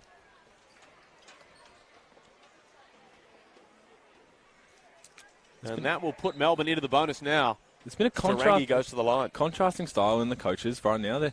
One's been up and about. CJ Bruton's been up and about, getting their guys going. Dean's just sitting back. He's just letting the guys try and sort their things out. And I'm sure this is exactly the way you miss guys like Dave Barlow, Chris Golding, and Mitch McCarron who's not playing. They're just those leadership guys, lead by example, lead with their voice, and I'm sure they'd help out Melbourne a lot right now. But they've got to get themselves out of this funk because this game can get ugly quick. Tarangi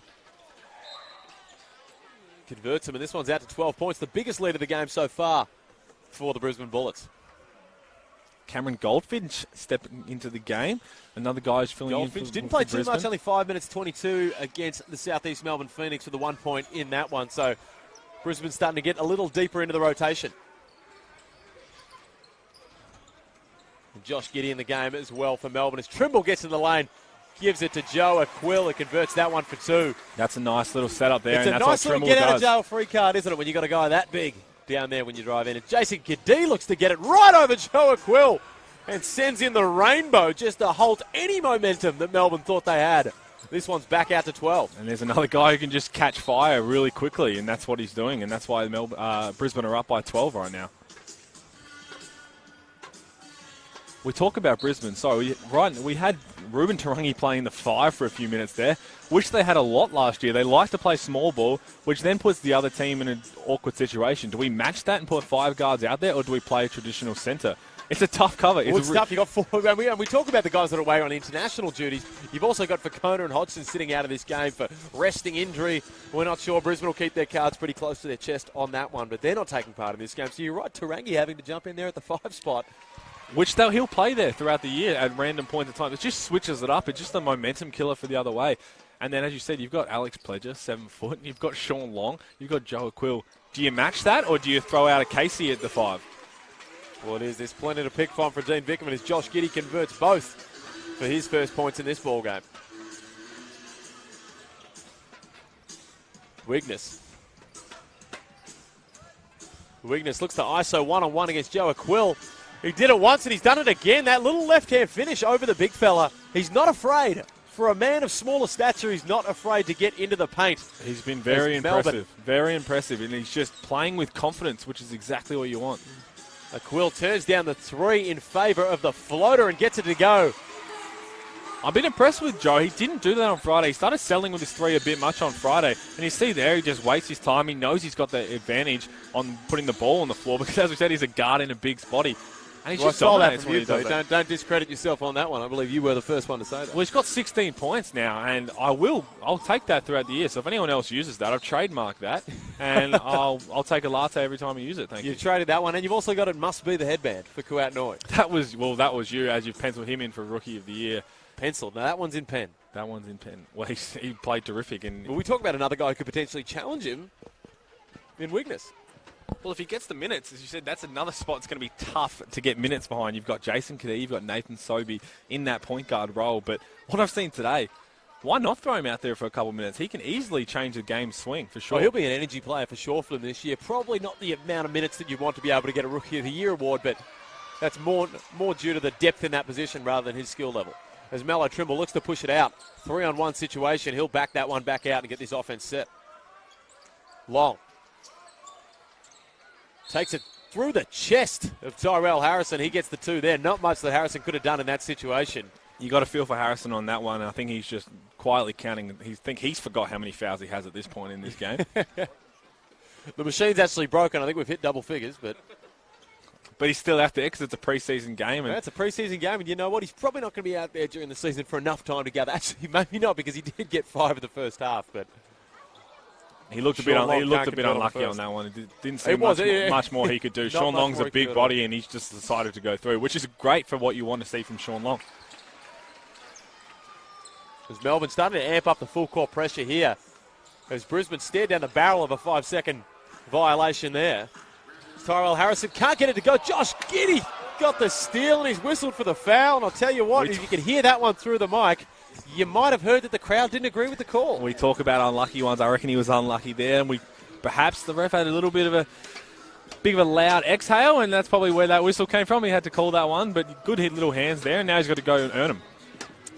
Well, it is, and we've got the country music blaring here. We've had Justin Bieber and country music. I tell you what, Melbourne knows how to get it done on the tracks here. I think we've just plugged in your iPod, Pete. Well, you know you're going to get country music. Did you connect to the Bluetooth? You know you're going to get country music from both of us, so I'll happily play that. I think the Justin Bieber was me. Harrison can't get it to go. It's an interesting style from the free throw line there. It is. The lefties always have a quite aesthetic way of shooting the ball, but that one... There's your word of the day. Not so much. Aesthetic?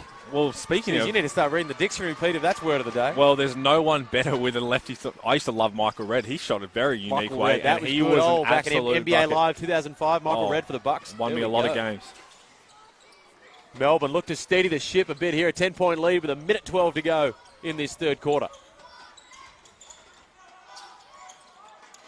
Trimble again, still playing that sort of Taipan style, just slowly dribbling the ball out. I'm sure as the season goes on, we'll see a little bit more movement in that regard. You think you'd see it Josh open Giddey can't get it to go there. Joe Cool gets a hand on it down low, and a wayward hand looks to have smacked Sean Long in the face. It remains to be seen. Well, probably the benefit of the doubt, we'll give it to Tyrell Harrison, and I believe it is. It is.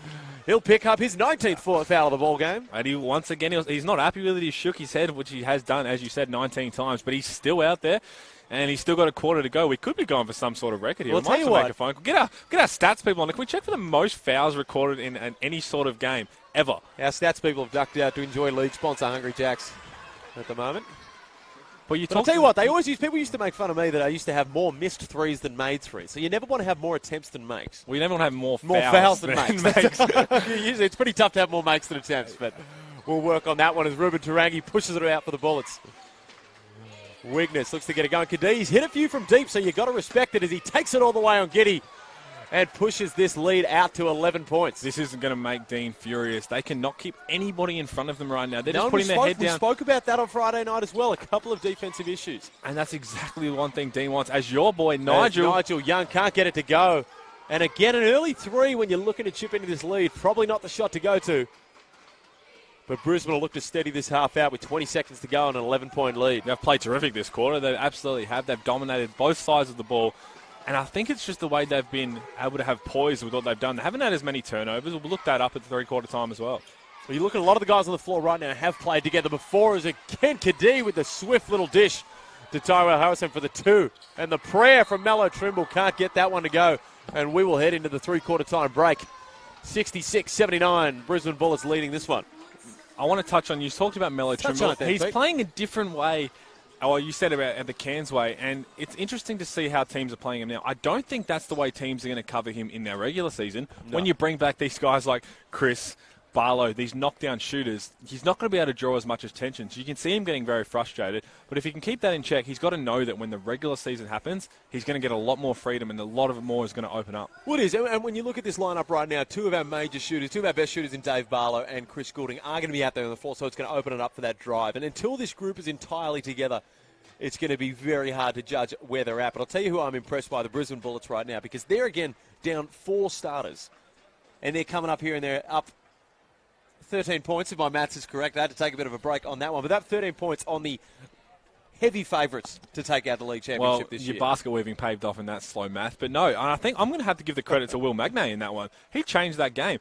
We talked about he got dunked on one end, but his efforts on both ends after that were terrific. And you've got Kadhi and Amar Patterson leading the show. They're both playing their roles. They're both getting everybody involved. But Magnay just came in and just dominated that quarter. Well, it is. And Melbourne United leading the rebound count 37-29. Usually, so you lead the rebound count, you win the game, but it doesn't look to be that way at the moment with Melbourne, of course, and to the help of Joe Quill, of course, himself has got plenty of rebounds in this one, but it's 15 offensive rebounds to 8, equal, only leading the defensive rebounds by 1. It's been the offensive rebounding for Melbourne that's been able to keep them relatively in this ballgame. For sure, and if they didn't have that, this game could be way more uglier than it is. Way uglier, sorry. That's terrible English. I don't like that. Yeah, that's good. Were you in my underwater basket weaving class? Well, actually, you wouldn't believe I have a degree in that. But we look at the turnovers. Brisbane didn't have a single turnover that quarter, which is why they managed to push that lead out. Well, they slowed it down. They were slick. Which we knew they'd have to do. And I'd be interested to know, that's going to happen a lot throughout the season, is teams are going to try and slow Melbourne down because of their athleticism. What can Melbourne do to combat that? They've got a quarter here to try and figure it out. Do you stay with that pace, or do you have to try and match it and really have some execution? Well, Amar Patterson hasn't been able to get it to go from the three-point line, just 1 of 5 so far, but he's 7 of 15 overall at the moment, leading the way for the Brisbane Bullets. And Jason Kadhi also in there. Captain today with 17 points. This is sure to be a crack-hot final quarter. You ever heard the term crack hot used before, Pete? Yeah, but I was on Breaking Bad.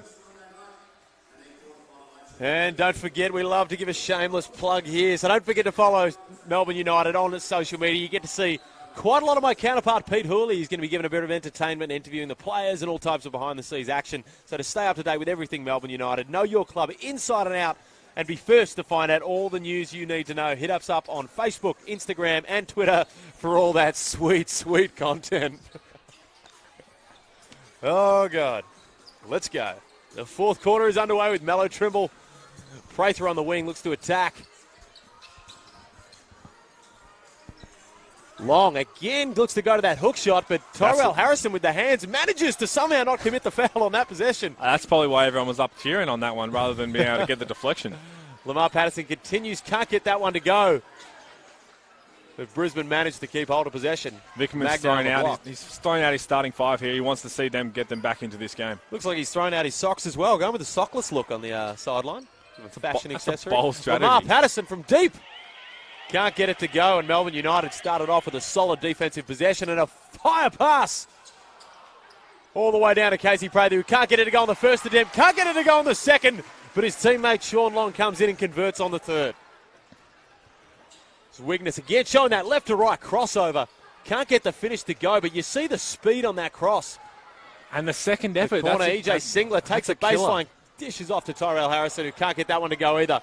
And all players on the floor. We've got a heap. And the young fella comes out with it. Patterson again just bullying his way through, picks up the block. And he'll go to the line here for 2. Now, you see Deanie's furious at that. Not only did they win the 50-50 ball, I think he was angry with a missed travel call there. It looked like he had a quick round trip to America. But those frequent flyers up. They're the coach killers. The 50-50 ball. You've got 3 Brisbane guys on the floor to your 1. That's not what you want to see. And now they go into the line to further push this momentum out, to further push this scoreline out. They've got to make a change or else they're going to lose this game. Well, that's the thing. You want to build a winning culture, and you think that you've probably done enough work in terms of building a winning culture. And we just had a comment there on the live stream of, is Daniel Dillon playing? I'm sorry, mate, but Daniel Dillon's over into the Adelaide 36ers, so he may be playing right now. I'm not sure, but right now we're focused on Melbourne United and the Brisbane Bullets. I think they are playing today, so that's technically you're correct. You're on the wrong Facebook page, but you are correct. Well, the man who made that comment, Anthony Kidd, is a good friend of the club and is a fantastic man himself, so we'll forgive him on this one. And Melbourne look to return. 13-point lead for the Brisbane Bullets. Mello Trimble just shaking and baking up top. We've seen that before, but denied by Tyrell Harrison. And the Brisbane Bullets push this one out the other way. Prather looking to up the defensive intensity. Patterson. Not much on offer for Brisbane at the moment, and called for an interesting foul there. Not often do you get the reach-around foul called when you're in front of the other player, but I guess we've been watching a bit too much FIBA World Cup, and that was definitely an interesting call. But again, it's the way the game's going. That's what happens when you're not giving that full energy on both ends. And you've seen them complain a little bit about some missed calls down the other end. You've just got to play. You've just got to get through that. Subs back into the game. Tyrell Harrison takes a seat with 13 team fouls. Personal fouls. Braun looks to attack, gets it out to Singler for the open 3, converts it. And dangerous scenes here for Melbourne United. This one's out to 16. He's been quiet, but that's what he does. He's a shooter. He had a terrific NBL New Zealand season, so he's doing exactly what he has Long to. with the up fake, looks to get to the rack. Fancy move for the big fella, but can't get that one to finish, and Singler pushes it the other way. Braun, good find by Braun in the corner. Singler looks to attack. Braun gets it back. Dishes off, and Magnay, the second time he has taken Joe Aquil to church and baptised him. That's an and one for your trouble this time. He's not shy. He's going to be an exciting one to watch this year, that's for sure. He's tough, and this one's out to 18 points. I can tell you what, the one place I wouldn't want to be at is in a Melbourne United training court this week when shell drill happens, because you know it's going to be happening, because they cannot stay in front of a Stobie pole right now. A what? A Stobie pole. And can you just elaborate to the viewers what on earth a Stobie pole is? That must be an SA reference, but let's just go with SA, anything. is that an Earth reference? Does anybody in this country use a Stobie? Can just describe a Stobie pole? Mate, a Stobie pole is outside and why of the can it not defend? Because it can't move, because it's glued to cemented to the ground. But what exactly is it? So, a Stobie pole is what they have put the electricity across. Electricity pole. You mean a power pole? We call them Stobie poles. I call it a palmy as well. Daniel Dillon, enjoy the slang over there. A Stobie pole. Well, look how well we've had has just delivered, and I can tell you now, it's exactly what I said it was. It's commonly referred to by everyone on earth as a power pole. But it is most definitely just a power pole. And yes, he was dunked on like a power pole. And I am correct. Thank you very much for looking that up. Thank you for saving me. Everyone gave me that weird look, and that's why I'm here. We're giving you that weird look for a multitude of reasons. The Stobie pole was just that's why icing on the cake. That's why it's called a chicken palmy. Oh God. Feel free to debate, but we won't go into that. We can do that post-game. That one, we'll save that one for an incoming podcast. No, but let's go back. That is a terrific dunk. That's 2 of them he's had. That was fantastic, up. and the aggression, of course, to go up against Joe Aquil, who's standing about 7 foot, and he can almost scratch his own ankles with his arms. So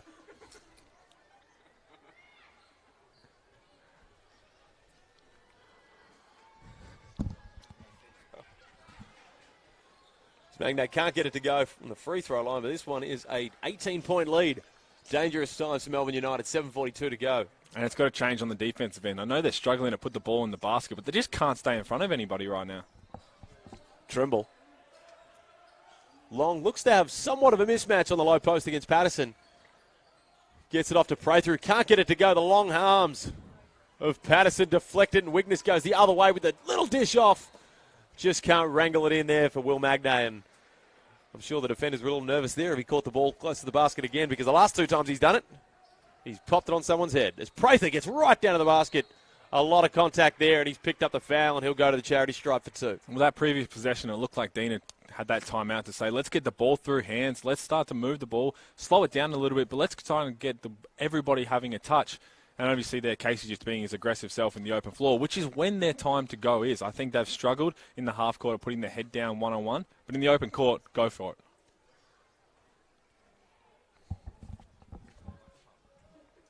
Prather knocks down the first, and this one doesn't look to be going Melbourne's way at the moment. Still 7 minutes to go, so a lot of basketball left to be played in this one, but there is more preseason games, plenty more to go, and Melbourne United are getting out on the road to give Victorian fans a chance to see the team in person.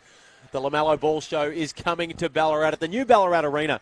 So if you want to experience both Melbourne United, LaMelo Ball, and the new arena, then get down there 7:30 p.m. Friday night. Tickets available online or at the door, but are almost gone, so be quick. Also, on September 25th, Melbourne United head down the highway to take on the Wildcats in Geelong. Of course, the home of assistant coach Justin Schuller, who's just signed on with the Geelong Super Cats, so you can head down there and get a chance to check them out. The tickets are on sale now for that game too, so head down to the MU website. Right on cue, we see Melbourne turn up the defensive pressure and get a turnover. If they can create one here, they'll be back in this game. The slick move, can't get it to go, and a bit of a rebound fight there down there, but Braun comes out with as Lamar Patterson looks to steady the ship.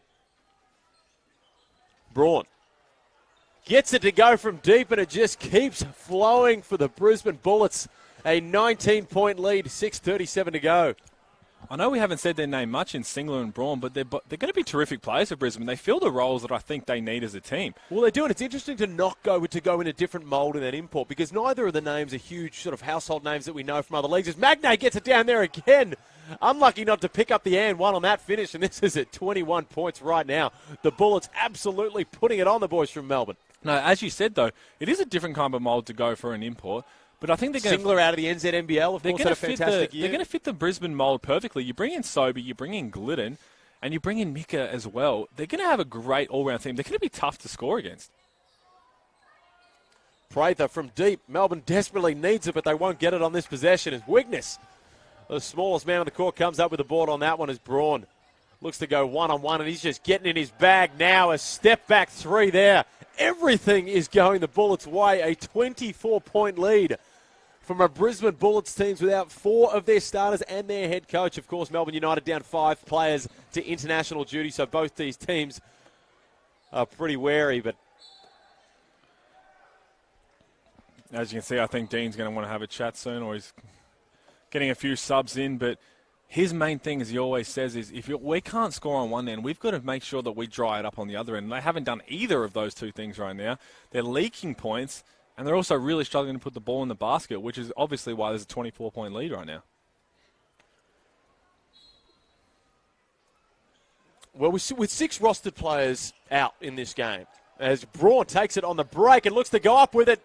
Wasn't brave enough to go up for the dunk on Dylan Stiff, and he's probably a brave man and made the right decision there. He'll go to the free throw line for 2. But while he shoots these free throws, with 6 rostered players out for Melbourne, what can they take away from this game? Because, of course, it's tough to look into this when you look on film, because when you look on film and you get guys like Josh Giddey, guys that aren't in the usual rotation, you're not really going to be picking up on any errors that they've made. And it hasn't, no way am I saying that their errors are the things that have caused this lead. The Brisbane have come out here and played absolutely fantastic basketball, but what do you take away from this game in that regard? Look, I think what they have to look at is, just with the starters they've had, they've got their 3 imports here, they have Sam McDaniel, they've got Joe Aquil, is just how they can change the style of play with the way the flow of the game is going. They didn't do that. They have struggled to do that. If they have to slow it down, if they have to be more poised all these kind of things that they haven't done. With 6 players out, it's those leaders who are going to have to lead by example, and that's something they're going to have to do, is they're going to have to change their style for whatever's going to work. Well, it is in Melbourne United. They've got 5 minutes 21 right now, 26-point lead for the Brisbane Bullets. It's going to be a tough one to win, but you've still got to take some positives out of this one and continue to develop in this preseason contest. Yeah, it's still early. It's still very early to really talk about anything too much, but one thing we talked about on Friday that worked in their favour against a Cairns outfit, I spoke to Mike Kelly after the game, and I said, what'd you think? I wondered where you went. And I said, what'd you think about the game? And he said, look, I'm disappointed that we can't stay in front of everyone. We just leak points. And that's why Melbourne managed to put so many points on the ground. You've come up against the Brisbane Bullets team, well drilled, who have played terrific defensively, and they've put up 26-point lead on you. Well, there you go. They've blasted YMCA on the speakers, and finally the boys have fired up and gotten a defensive stop there. But that's what you need. It doesn't matter what the scoreboard says. Right now, you still need to keep playing hard. And I'd expect Mello, Trimble and Sean Long to stay in the game now. Normally, if it's a 26-point lead, whether you're up or down, you're not going to see them in the game for the final 5 minutes. But you just continue to work on that chemistry, get all these guys together, and then when you finally get your whole cohort, this thing's going to be a well-oiled machine. For sure. That's what Dean's looking to see right now. That's why they're out there. He wants to see something change. He doesn't expect to win this game necessarily right now, but he wants to see a change on both ends. And that's a great way to start. Sean Long going strong. And you see they're starting to get a bit up and about. They had a bit of a lull there for a while. Their defense is up and about now. And that's exactly going to please Dean Vickerman. Tarangi right on the chorus of YMCA. Can't get it to go. As Dexter Curtis Drew pulls down the rebound. Mello Trimble takes this one out. Trimble from deep. Can't get it to go. And the shooting woes continue for Melbourne. They've struggled to but shoot it's the not ball. The shooting woes aren't really what you worry about. As much as they've shot 37% from the field, 36%. That one changes too. But Mello Trimble, of course, with 8 points at 15% field goal percentage. This has not been his night or afternoon by any stretch of the imagination. And I think there's certain things he wants to, as we've mentioned chemistry, we've harped on it, but I'm sure that's in his mind as well, that he wants to, okay, no, I don't need to come out and score 30 to get this team better at the moment. In terms of this preseason game, you want to come out, get everyone involved, get down with the offense, things of that nature. So you can forgive him in a game like this for a relatively poor performance. Well, it's a completely different roster than he had at Cairns. You look at games Cairns had to win. He had to put up 30-plus points for them to be a chance at winning. He knows he doesn't have to do that here, so he's still trying to find his feet. He's had a lot of good looks. He's managed to beat guys off the dribble. He's used that on ball well. He's been blocked at the rim a couple of times. But I think he's trying to find his feet. But you said it's a completely different role Mello Trimble has been in. And it takes him back kind of probably to his college days where he had those guys around him where he can put that trust in. And he's given it up in some terrific spots, but he's got to have the faith in those guys to knock it down, which they haven't done today. No, it's been one of those afternoons for Melbourne. Of course, the sponsor shout-out. We've got to say thank you to our valued sponsor for their amazing support. The sponsors allow Melbourne United to be the great club that it is. So a special shout-out to Tyre Power, SodaStream, Trojan Tools, Dream Street Lending, Buller, and B Solar. I have to give a shout-out while we wait for the thing. I just had a text from Craig Moller, ex-Melbourne United playing, saying, what is a Stobie pole? Well, we won't go back there, but he, of all people, should know. What is a He Stobie lived with pole? me for a year. He should definitely know what that is. But then again, when would the conversation ever have digressed into talking about a Stobie pole? Yeah, well... Maybe after you won the championship, maybe a stogie, but that's about it. So it's now the Arnold Schwarzenegger stogie. Trimble looks to get it going, looks to get something going for Melbourne. Off the high on ball, Dylan Stith from the top. We've seen him throw it down. Can't get that one to go from range. And Brisbane will take this one out the other way. You got to be impressed with Sean Long's effort still on the glass. He didn't get it, but he caused the ball to go to ground, and you need guys diving on the floor. Sam Shaw had a crack at it, which will make Dean still happy. Patterson, long pass out. Tyrell Harrison gets that one to go with a little floater, and they've had some success. The ball movement from Brisbane has been fantastic so far. It has, and they're passing the ball swiftly through hands. It's moving real quick, and it's causing Melbourne all sorts of problems. Not only can they struggle to stay in front of people, but they're just doing whatever they want.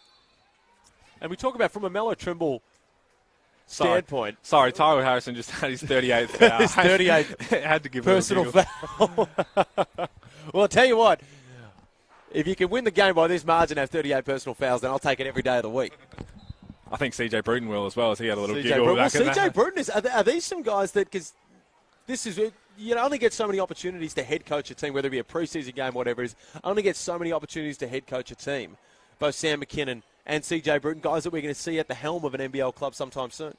Absolutely, and I think you look at most of the NBL teams, those assistant coaches, Melbourne United have Paul Hanari, the New Zealand national coach, who's obviously an NBL head coach caliber, and it's just a great chance for them, and I'm sure they're relishing it. I'm sure they're enjoying it. Well, they appear to be relishing at the moment because they've led this team to a pretty impressive performance. He's probably going to be on the phone to Andre saying, you can just stay a couple more weeks there. I've got things under control here. It's Drew from deep. Can't get that one to go from the same spot he made one earlier as Stith pulls down the offensive rebound. Takes it right back at Brisbane, but again, straight up.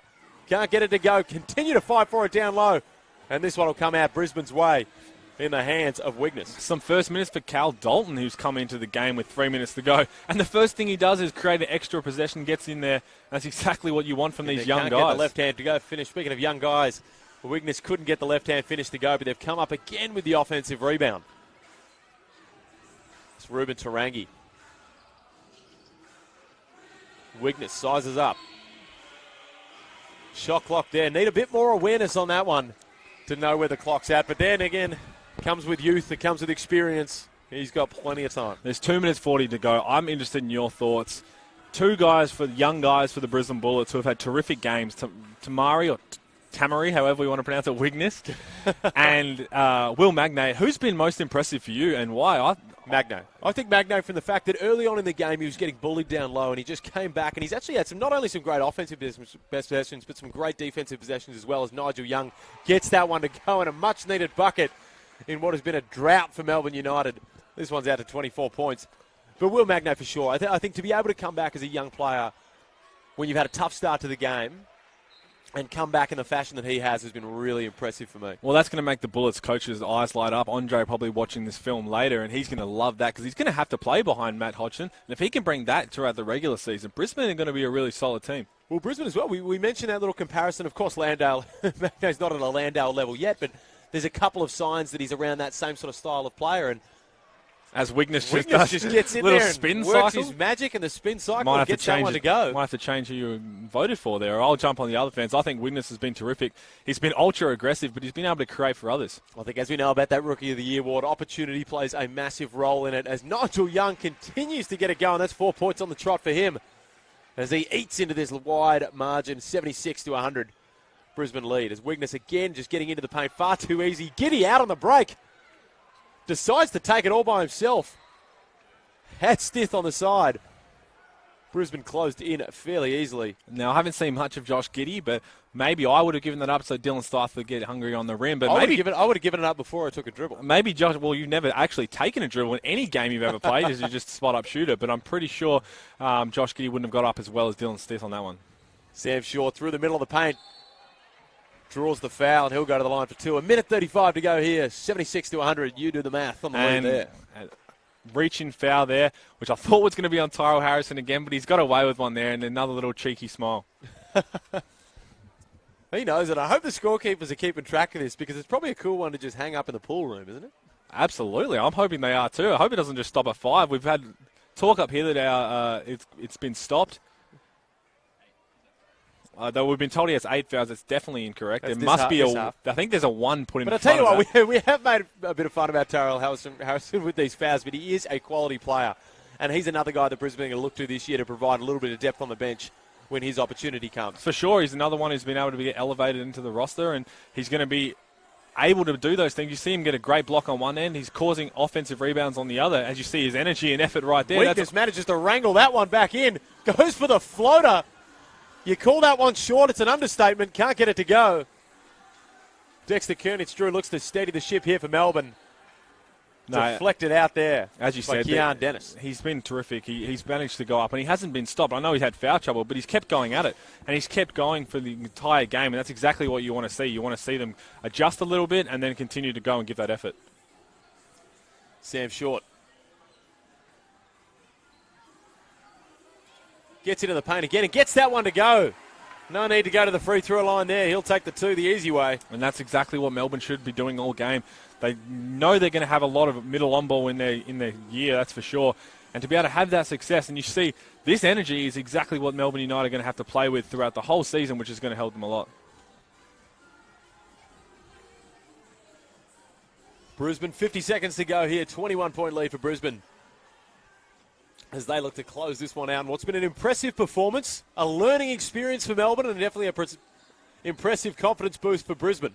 Oh, it's much needed, I think. I think they had two pretty easy preseason wins so far in proper games, and they've had 2 other games maybe without the imports that have also managed to get a couple of easy wins. This is a great learning experience for them because they get to dissect all the film and get to go back and see this is what we got to do better and this is why we will be better.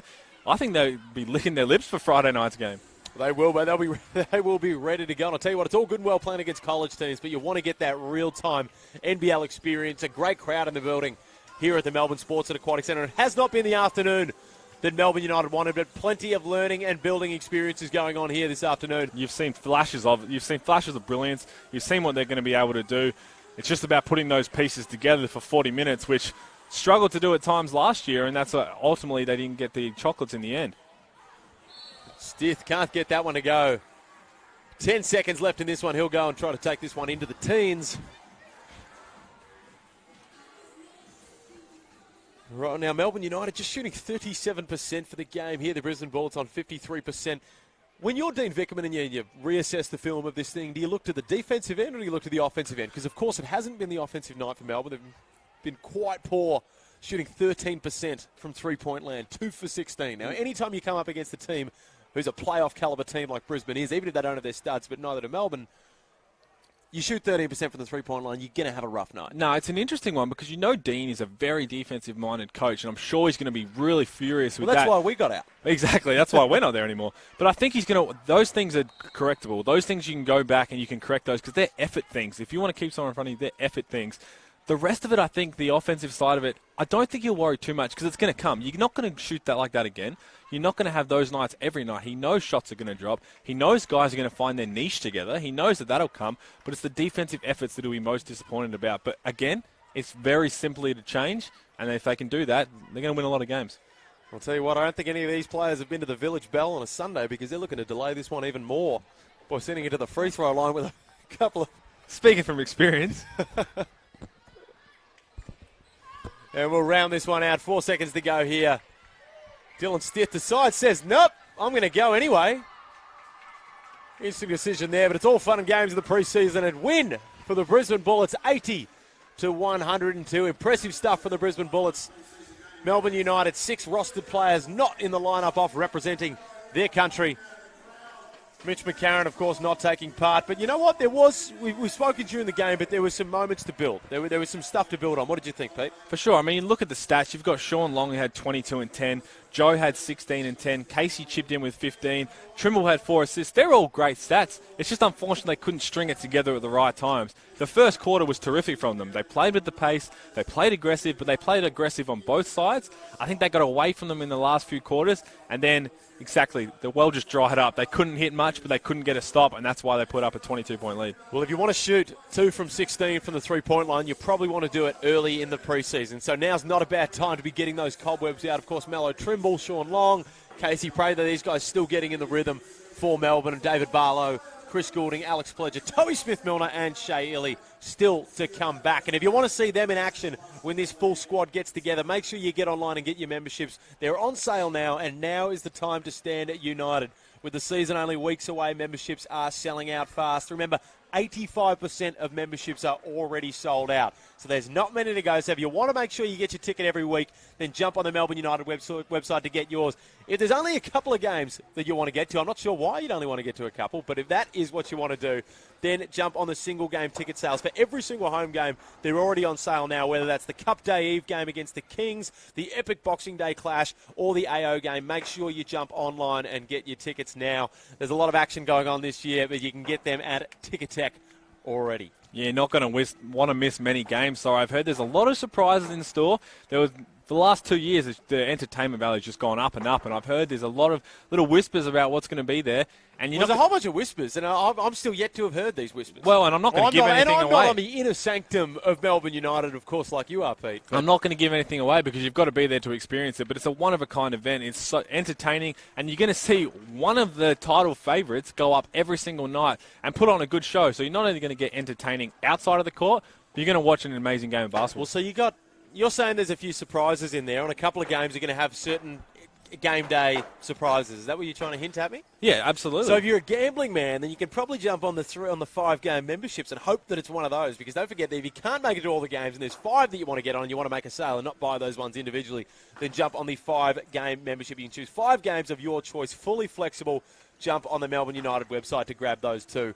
Well, disappointing. Let's give me your Joe Aquil with 16 points, Sean Long with 22, Prather with 15. The usual suspects you'd expect to be leading the way there. Trimble, of course, had a shocking night from the three-point line, as did the entire Melbourne United team. Give me a bit of a statistical rundown on this one. Look, I've got to be impressed with Sean Long. I thought he was really aggressive. He was ultra-aggressive for the whole game, and he really kind of put the team on his back when they needed him to, which he kind of went away from in the first half on Friday, but he's going to be that vocal point in the big man in the centre. And Joe's only took 7 field goals, so he managed to fill it up in other ways. He had 11 free throws, and as you said, Trimble 2 of 13 from the field. Not a night that he wants, but not a night you're going to expect in and out from Trimble, so that'll change. You're not worried about that. But statistically, you've got to look at the turnovers. Melbourne only said they had 14 turnovers, but I would say that most of them led to points for Brisbane. Well, that's all we've got time for, and you can catch us again on Friday night as Melbourne United take on LaMelo Ball, Josh Byrne and the Illawarra Hawks. The game's going to be at the brand new Entertainment Centre, so you'll want to get there and see that one in person. So it's going to be live streamed as well, so you can tune in and listen to our dribble, or you can get over there and get yourself some tickets, buy them either at the door or online, but that one is sure to be a massive contest as well. Don't forget September 25th, Melbourne United are going to head down the highway and take on the Wildcats in Geelong, a grand final rematch, all in the beautiful city of Geelong. Melbourne United are given the chance for the Victorian fans to see the team in person. Wherever you live, out in the country, in the city, you can all get a taste of Melbourne United basketball. Thank you to the sponsors once again. Tyre Power, SodaStream, Trojan Tools, Dream Street Lending, Buller, B Solar. That's all we've got. Goodbye from me, Felix Von Hoff, and Pete Hooley, and enjoy your Sunday, everybody. Enjoy your Sunday.